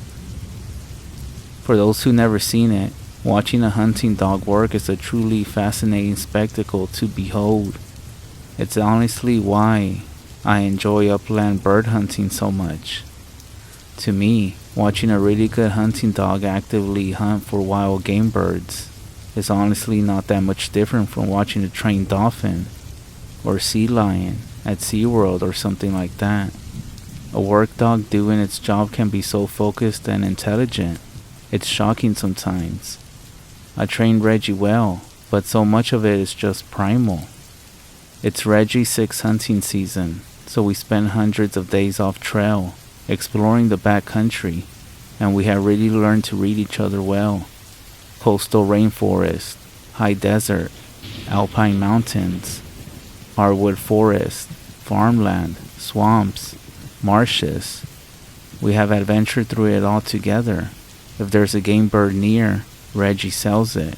I can tell by the way that he moves his tail, the frequency of sniffing, and the lateral angles of his turns. I can tell if he smells another person from how he looks back at me. I can tell if he smells a coyote, wolf, bear, or mountain lion from how he drops his spine.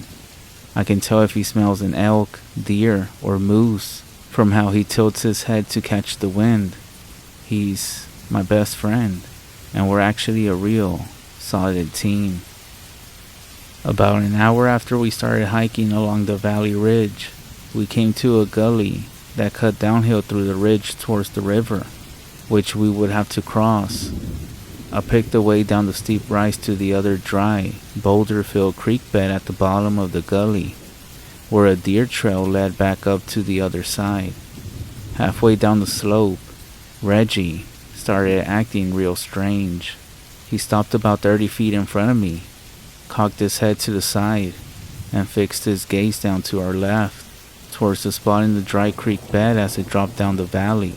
He then leaned his head, as if trying to get a better view, and then started turning around towards me without pulling his eyes off the spot, which he really only does when he's actually scared of something, like when we go to the vet, or I start up a chainsaw.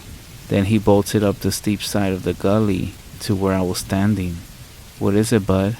He kept switching his gaze from my eyes to the same spot below us, while pacing around in half circles. Strange. My first thought was mountain lion, which I always have at the back of my mind. They're all over the place out here, but they clear out long before they let people, let alone a person with a dog, get this close to them. We got across this gully and keep moving, so I patted the dog on the head and kept on moving down towards the bottom of the gully. Reggie stayed right on my heels the entire time.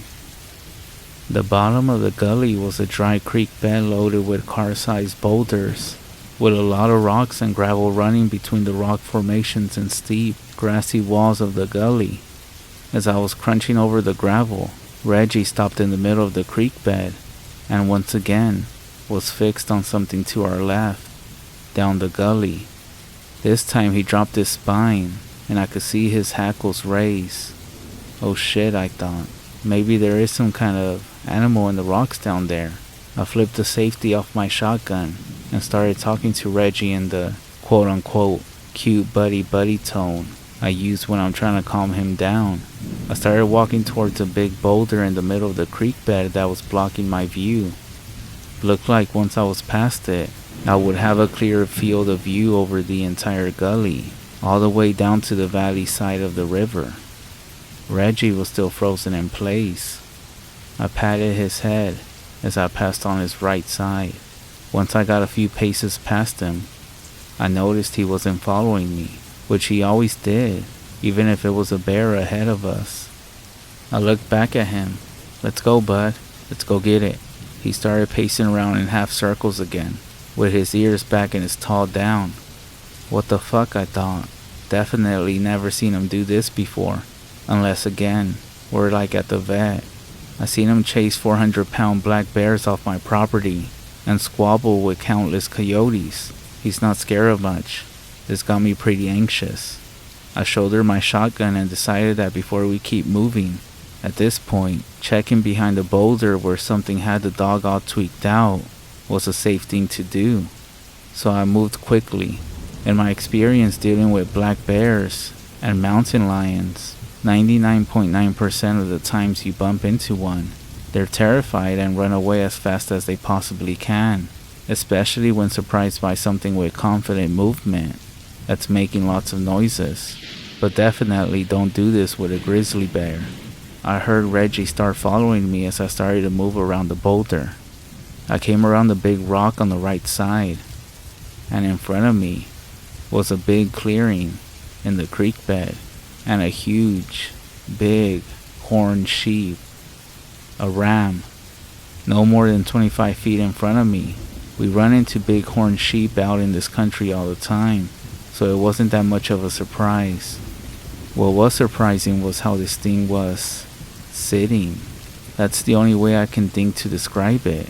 It was sitting on its folded back legs, like a dog or cat would, holding itself up with a straight back posture, with its front legs locked in the gravel, staring straight ahead, so I couldn't see its face. These are very skittish animals. They would never let a person get this close. A bunch of things went through my mind at the same time. Maybe it's dead. No, it was cold, and I could see steam coming from its slow breathing. Maybe it's wounded and dying. Maybe it's stuck on some old fencing or something. Right then, Reggie started barking. Not just barking, but like snarl barking, like he was in a fight. He's a pretty quiet dog generally, and he never barks at deer, elk, or rams. Maybe prances after them for a few seconds. That's if we bump into one when we're hiking and we spook it. But he's never been very interested in big mammals. It actually startled me. I looked back at him, and he had his front legs splayed out. His head was down, his tail was down, his hackles were raised up so high that he didn't even look like Reggie no more, and he was fully showing his teeth and barking and snarling like I never seen. He looked feral, like a coyote. I could hear the snap of his teeth as he barked again and again. I looked back at the ram, still, just sitting there, unmoving, staring straight ahead. Now that was fucking strange. I never known a wild mammal to do anything but run away, terrified at the presence of a canine, let alone not even move a muscle with a canine being aggressive. I was pretty convinced at that point that the ram had to be real sick or super fucked up in some way. Definitely close to death, even if it was tangled up on something, or maybe he had got trapped in a leg snare. It would be freaking the hell out with a dog going crazy next to it, the way Reggie was. "Reggie, here!" I yelled to him. Here is sort of my catch-all command for him, meaning, stop what you're doing and get to my heels right fucking now. Reggie didn't even look at me. I took my shotgun in my left hand, turned and took a step towards the dog and pointed at the ground in front of me, and pretty much screamed, "Reggie, here!" Again, nothing. He just kept barking and snarling at the ram. That really put me on edge. He had never just completely ignored a firm command before. It's like I wasn't even there.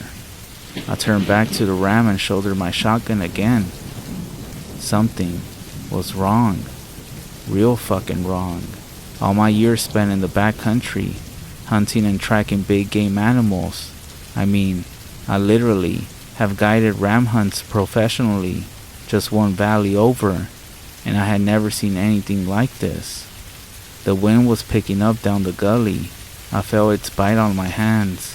The light dusting of snow from the night before was getting whipped up around the gully.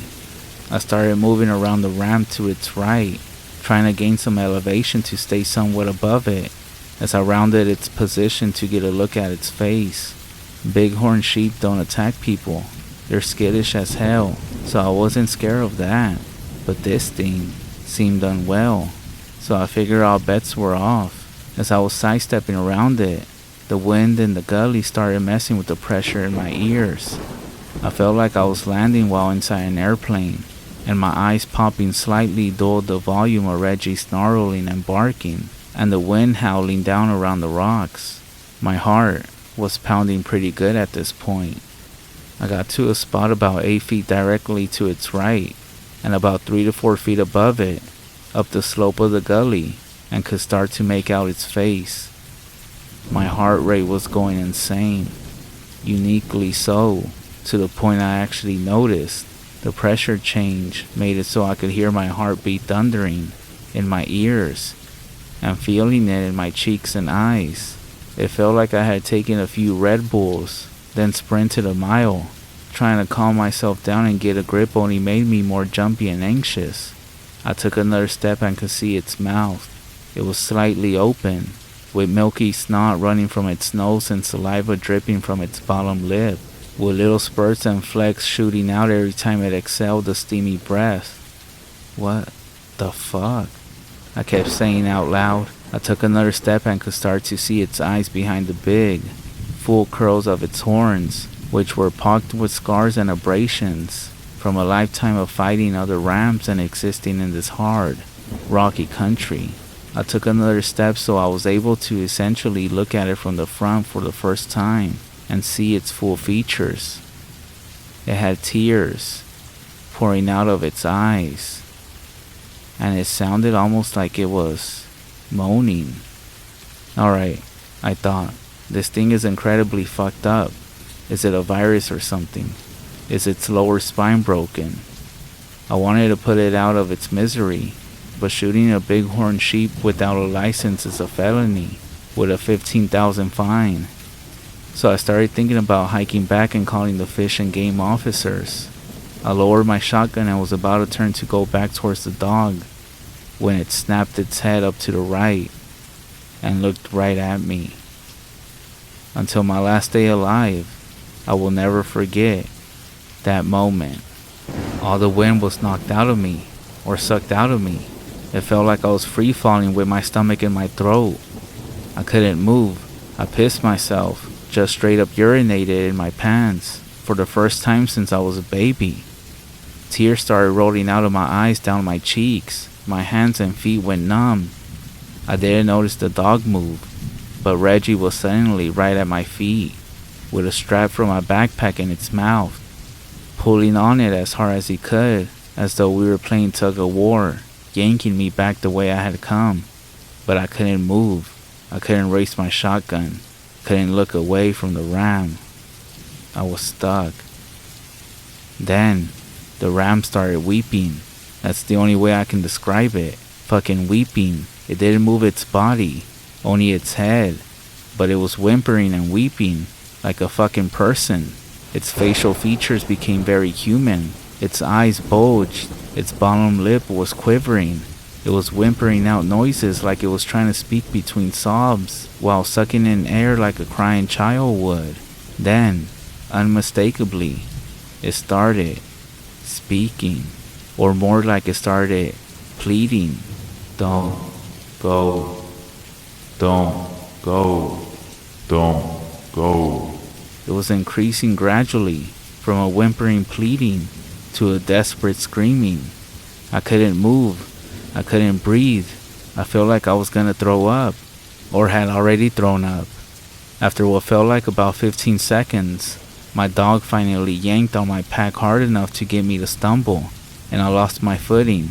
I couldn't move my leg to replace my foot, so I went down to one knee, then buckled ahead down the slope, rolling onto a shoulder, and finally breaking my eye contact with the ram. The second I broke eye contact with that thing, I could breathe again, and the sensation of falling went away. Reggie was whining and barking now, right in my face, licking my cheek, yanking me away from where I had fallen. I pushed myself on my palms and just screamed, "Go!" to the dog and grabbed my shotgun and half sprinted, half crawled up the hill out of the gully as fast as I could. The screams of the ram were getting louder. It started to hurt my ears. Reggie was ahead of me, stopping every 20 feet or so to look at me and bark towards the noise. I could see the dog was shaking like a leaf. The screaming started to turn into a single, unbroken roar that sounded half beast and half wind. The pressure in my head was so bad that a throbbing reddish blackness flooded my vision, and I could barely see. I just kept crawling and scrambling towards my dogs barking and eventually crossed the crest of the slope at the top of the gully and was on flat ground again atop the valley ridge. Right then, the roaring stopped, the wind died down, and I felt the pressure in my head give way. The darkness faded from my vision, and the light of the day filled the world again. I stood up and jogged a short distance, until a thirst like I had never felt came over me. I collapsed at the base of a rock, and called Reggie over. I took like 25 gulps of water out of my camelback. I realized I had thrown up all over myself at some point while scrambling out of the gully, or maybe before, and had a few deep cuts in my palms and knuckles. Reggie was still shaking like he had just come out of an ice bath, and whining as though he was hurt. I checked him for injuries, but he seemed alright, so I gave him some water and put an arm around him trying to calm him down a bit. I wiped as much of the dirt and snow-caked vomit off my coat, while keeping an eye and a shotgun barrel trained on the crest of the gully, expecting with a deep dread to see ram horns slowly coming over the crest. But they didn't. After a minute or so, I got my shit together. I took another sip of water, stood up and booked it the entire 3 miles or so back to the truck, jogging the entire way. As soon as I could see my truck, I fumbled my keys out of my coat pocket, unlocked it, and bolted straight for the driver's side door. I threw the dog into the passenger seat, the gun into the back seat, and piled in behind the wheel without even taking my pack off. I fired the engine up and tore down the dirt road much faster than it was safe. I got to the highway and didn't stop until we were in my driveway. It's been 2 weeks since that day, and I still haven't been able to sleep a full night or talk to anyone about it. The hell would I tell people without them thinking I lost my mind? Reggie has never liked sleeping in my bed before, but he's been curled up as close as he can to me every night since then. I have no way to explain what happened out there. I have no clue what it was controlling or possessing that animal. But I know one thing. It felt like there was a person inside that ram. It felt like a person's spirit was stuck in there and desperately wanted out. However, based on the way my dog was acting, I got the feeling that if I did end up helping it, I wouldn't have ever left that gully. I am sincerely terrified in a way I have never known possible.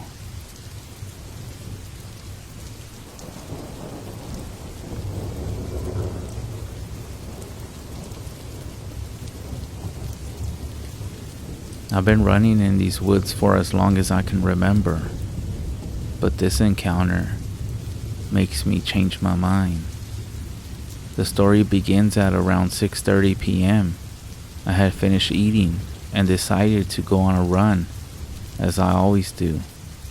I always use the same path, cross the street, run for about a mile, and pass the gate that goes into the forest.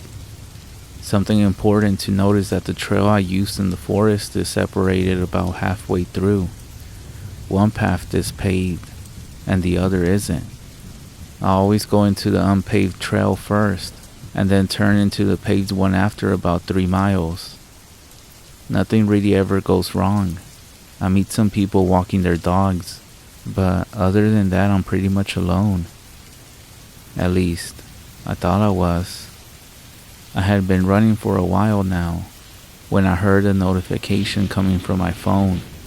A notification from AirDrop. Since I didn't want to make it look like I was worried, I kept running for a couple of minutes and then stopped to change the music. I opened the AirDrop dreadfully. Who the hell was sending me stuff? I was pretty sure I was alone. I clicked on the drop and my heart sunk. It was a Snapchat picture of me running with the caption, "You look good." I didn't turn around. Instead, I kept running like nothing happened until I got to a certain point. You see, the forest is surrounded by a fence to stop children from coming in unsupervised, and I didn't like that rule when I was little, so my friends and I cut a hole in it. When I was aligned with that hole, I quickly turned and buried myself into the forest, aiming for my escape. I could hear something behind me, and I still didn't turn back. When I finally got to the hole, I jumped through it, and absolutely booked it to the fire station that was a couple streets down. The last thing I could hear when leaving the forest was an angry huff, and metal scraping against metal. I still don't know who it was or what they wanted from me, but I will never run in this forest again.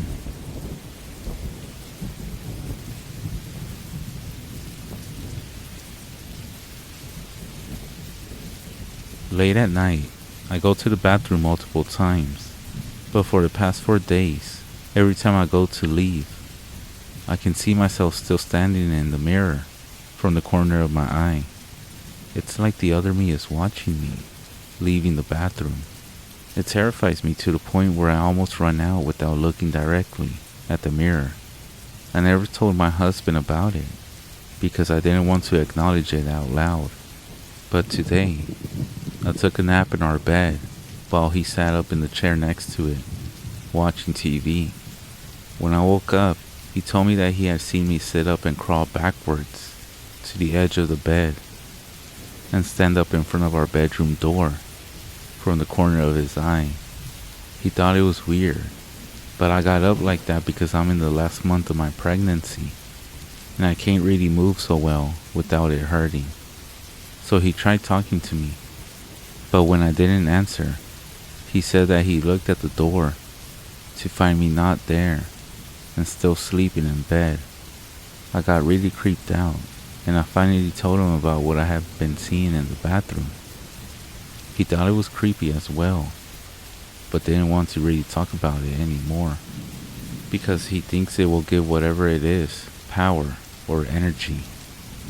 I have no idea what it wants, or why we have both seen it, but if you have any idea, please let me know.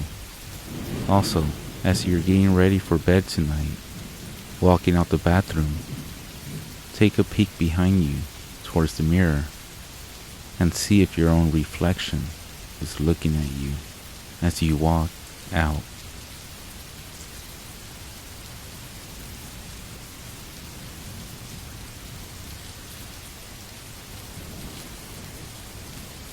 This is one of the scariest experiences that has ever happened to me.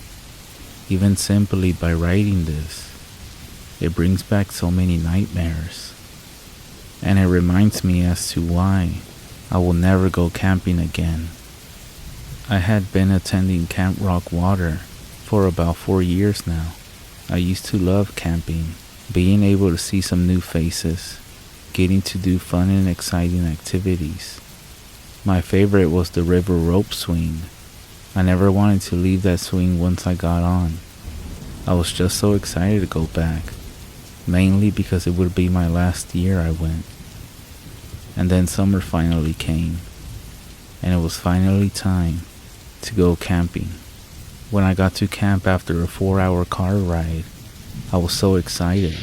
I was remembering all my old favorite places. First things first, my mom had to take me to the lodge to get signed up. When we got into the lodge, there were a lot of people there. We waited in line until it was our turn to sign up. Before we were handed any papers, the lady at the table told us that there had recently been some weird things going on a few miles down through the woods from us. I just brushed it off and ignored it. I think I was just too excited to finally be able to go to camp again. My mom helped me lug my suitcase to the cabin. When we got there, I was so happy to see some old friends from last year. Kyle was one of my longtime camp friends. He was sitting in a corner making his bed. Jacob, another one of my really good friends, was on the floor taking stuff out of his bag. And who could forget about Brad? He was putting stuff in the closet, like baseball bats and golf clubs. As for the other 2 kids, I had no idea who they were, but they both seemed to like me. It turns out they were brothers. Their names were Brandon and Nathan, and it being their first year here, they were kind of nervous. We all got settled in, and after our parents left, we sat down and started talking about past adventures in camp. It wasn't for another hour that our cabin leader arrived. When he got in, he kind of looked at us all with a gloomy face. He turned to us and said, "Hey guys, I'm your cabin leader for the next 2 weeks. Now, before we do anything, I have to tell you that some things have changed, and we will have to be more cautious due to the weird things that have been happening." We all were a little uneasy, but we wouldn't let that stop us from having the best summer ever. The day continued on as normal. We introduced ourselves, played some cards in our cabin, went outside and played basketball, went to the mess hall to eat, and came back to the cabin to sleep. It was kind of strange that there were only 6 cabins full of people, when there's always around 30. So the next day we woke up. It was raining hard. The sounds of the rain smacking the metal roofs of the cabins echo off to the distance. The camp leader was nowhere to be found. So we kind of sat around the middle of the cabin, just waiting for our cabin leader to get back. We then started talking about some ghost stories that happened around the camp. Some of them seemed completely stupid, but others were kind of scary. And just to let you all know, outside of our cabin, there were about 400 acres of woods. In those woods, there were some obstacle courses, the chapel, and the river. There was one more thing in the woods that nobody really knew about, because it was so far off. It was the original Camp Rock water cabins. There were only a few of the older cabin leaders that knew about it and how to get to them. They say that back in the early 1900s, when the camp was first established, 2 kids got into a fight in their cabins, and one kid killed the other in his sleep. He had apparently taken a heavy rock and dropped it on the other boy's head. Legend has it that the presence of the boy who was killed is seen walking around the old campground and chapel. They say that the boy can sometimes be seen crying at the back of the chapel. Someone even said they went to the cabins and saw his head peeking out from one of the windows. At this point, everyone in our cabin was really scared. I swear, Brad was gonna have a panic attack. That's when our camp leader came rushing in through our cabin door. He told us that we needed to pack our things and go to the lodge. We would have to call our parents in the morning to tell them to take us home. We walked all the way from our cabin to the lodge in the rain, completely wet. When we got there, only 4 other cabins had been there. As I was sitting next to the fireplace with my cabin mates, we overheard people talking about what was going on. Someone had said that all of cabin 6 had gone missing after returning from the chapel. The conversations after that got really boring, that we ended up falling asleep in the lodge. Later that night, I woke all of my friends. I wanted to go and check out what happened in the woods. Call me stupid all you want, but mind you, I was also younger. Though at first all of my friends didn't want to go, they still agreed to tag along with me. We grabbed a few flashlights and snuck past the cabin leaders that were sleeping near the exit. When we got outside, it was still raining, but now it was also pitch black outside. This still didn't stop us from heading over to the woods. When our group finally got to the mouth of the woods, Brad and Jake just couldn't do it. They walked back to the lodge through the shortcut in the gardens. All that were left were Kyle, Brandon, Nathan, and I. We walked slowly through the path that leads to the chapel. Every now and then, we would trip over some uprooted trees, but we still kept going. We could see the chapel ahead of us, but we knew there was something wrong. It was very quiet. The rain had stopped too, and there was no wind, nor any kind of animal in sight. As we walked up to the chapel, Brandon, who was carrying one of the flashlights, just started screaming. He then ran as fast as he could back towards camp and dropped his flashlight. The light was shining through the chapel, and I kid you not, through one of the windows, we saw the face of a child, crying. That's when we all screamed and started to run towards the camp as well. Out of fear, we lost all sense of direction and had no idea where any of us were. As we came up to the ravine that led down to the river, that's where we saw in the pitch darkness a silhouette of a small black figure that was blocking our way. Our only way out was taking the ravine.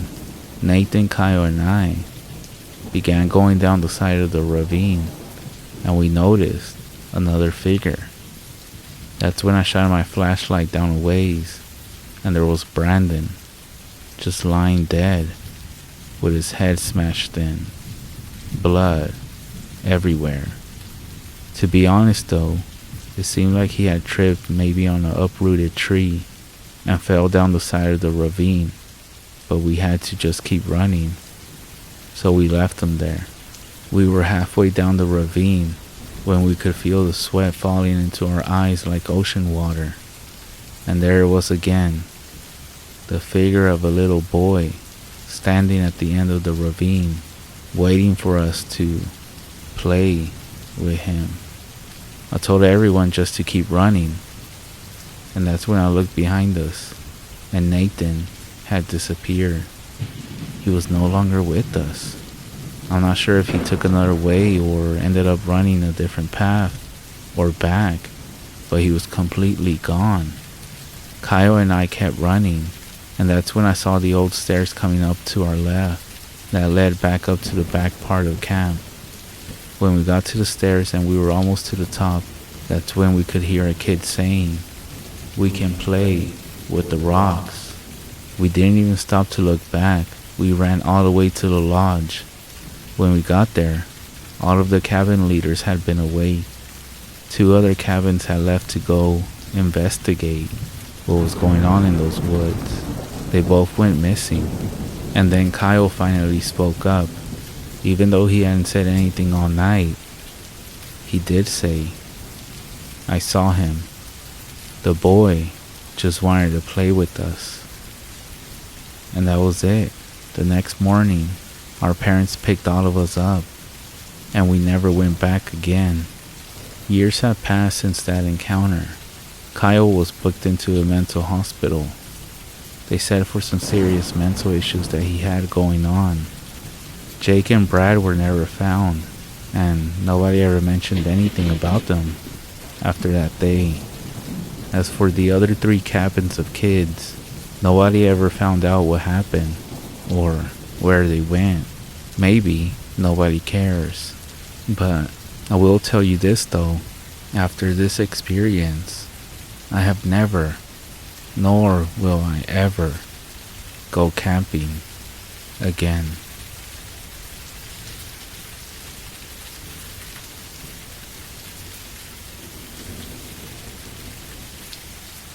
As legend goes, to become a skinwalker, you must attain priesthood, and then kill a member of your own family. Then, and only then, can you gain the powers to shapeshift. Then, and only then, are you a true skinwalker. According to local folklore, a man had just done that. An Indian priest not only killed one, but 5 immediate members of his family. They never caught this man. He disappeared into the woods, never to be seen again. When Jason and Alex set out for their camping trip, they knew all the old legends, and they laughed at the idea that a skinwalker would come get them if they ventured out onto the old native land. The same land that the supposed murders took place. And why should they believe the legends? A legend of a man becoming a beast? Jason and Alex were brothers. They spent their entire lives together until Jason had gotten married. Then, Jason moved away and started a family. But not Alex. Alex stayed in their hometown, tending to their parents, making an honest living off the land, and try to be a good person. And Alex had succeeded at this. He hadn't broken a commandment in years. and was well on his way, well, in his own mind, to heaven. 3 years had passed between their last get-together, and 3 more might have passed if Alex didn't insist on a camping trip. But insist he did, and there they were. It was getting dark, and the two of them were laying out under the stars. They were deep in the woods, and they had no GPS or maps, but they knew the path back from where they were. They had gone there as kids. Never know, huh? Alex replied. He only caught bits and pieces sometimes. We can never let Dad know, Jason said. Know what? That we stayed on the old native land past dark. We promised him as kids, and I wouldn't want to upset him now. He's getting pretty close to dead, and if we started an argument now, we may not resolve it in time. For, just don't tell him or Ma, okay? Okay, sure. They both were silent for a while, until up creeped a small raccoon. Well, look at that, Alex called, as he pointed towards the critter. It stared at them for several minutes, not moving, not attempting to flee when they motioned towards it. It stayed, almost perfectly, still. And then, finally, it left. Minutes later came a deer, and again the creature stayed and watched them. Unwavering determination glared in its eyes.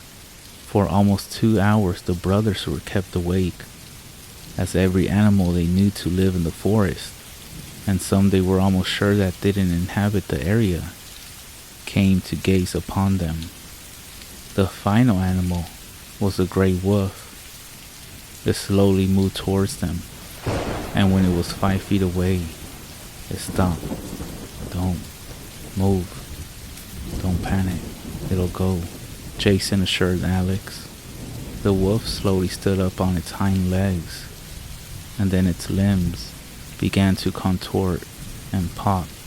Horror slid over Jason and Alex's faces as they saw the fur tear open, revealing light brown flesh underneath.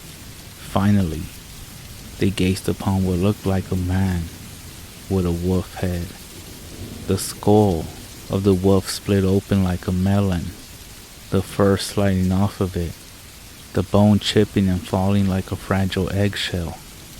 And then in its pace, slowly grew out the head of a man. The man now stood before the paralyzed brothers. They couldn't seem to move. This is my land, said the man with an almost supernatural smile. Get the fuck away from us, Jason said as fiercely as he could. The man began to laugh, and as he continued to laugh the pitch changed. It grew deeper, from that of a man to that of a demon, and soon it sounded as if the devil himself was out to get them. The man's skin grew black as coal, and his eyes yellow like a cat's. His demonic laughter echoed through the forest as he drew closer and closer. The brothers being unarmed, they had no choice other than to flee, and that's what they did. They ran as fast as they could, except instead of out to their cars, they were cornered into running deeper into the woods. For hours they seemed to play cat and mouse. Several times animals they passed would burst open, revealing the deranged man, but they continued to run.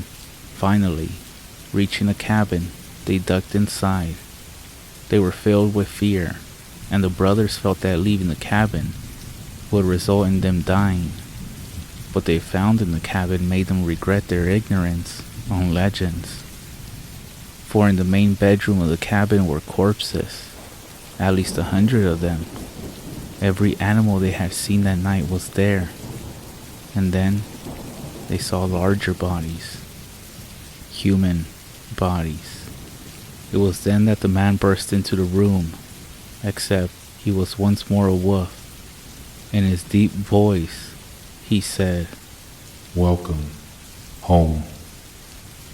The following week, The police found the cabin during their search for Jason and Alex. They found the brothers, but their faces looked as if they were eaten by an animal of some sort. 6 days later, a security camera several states over caught Alex filling up a car with gas.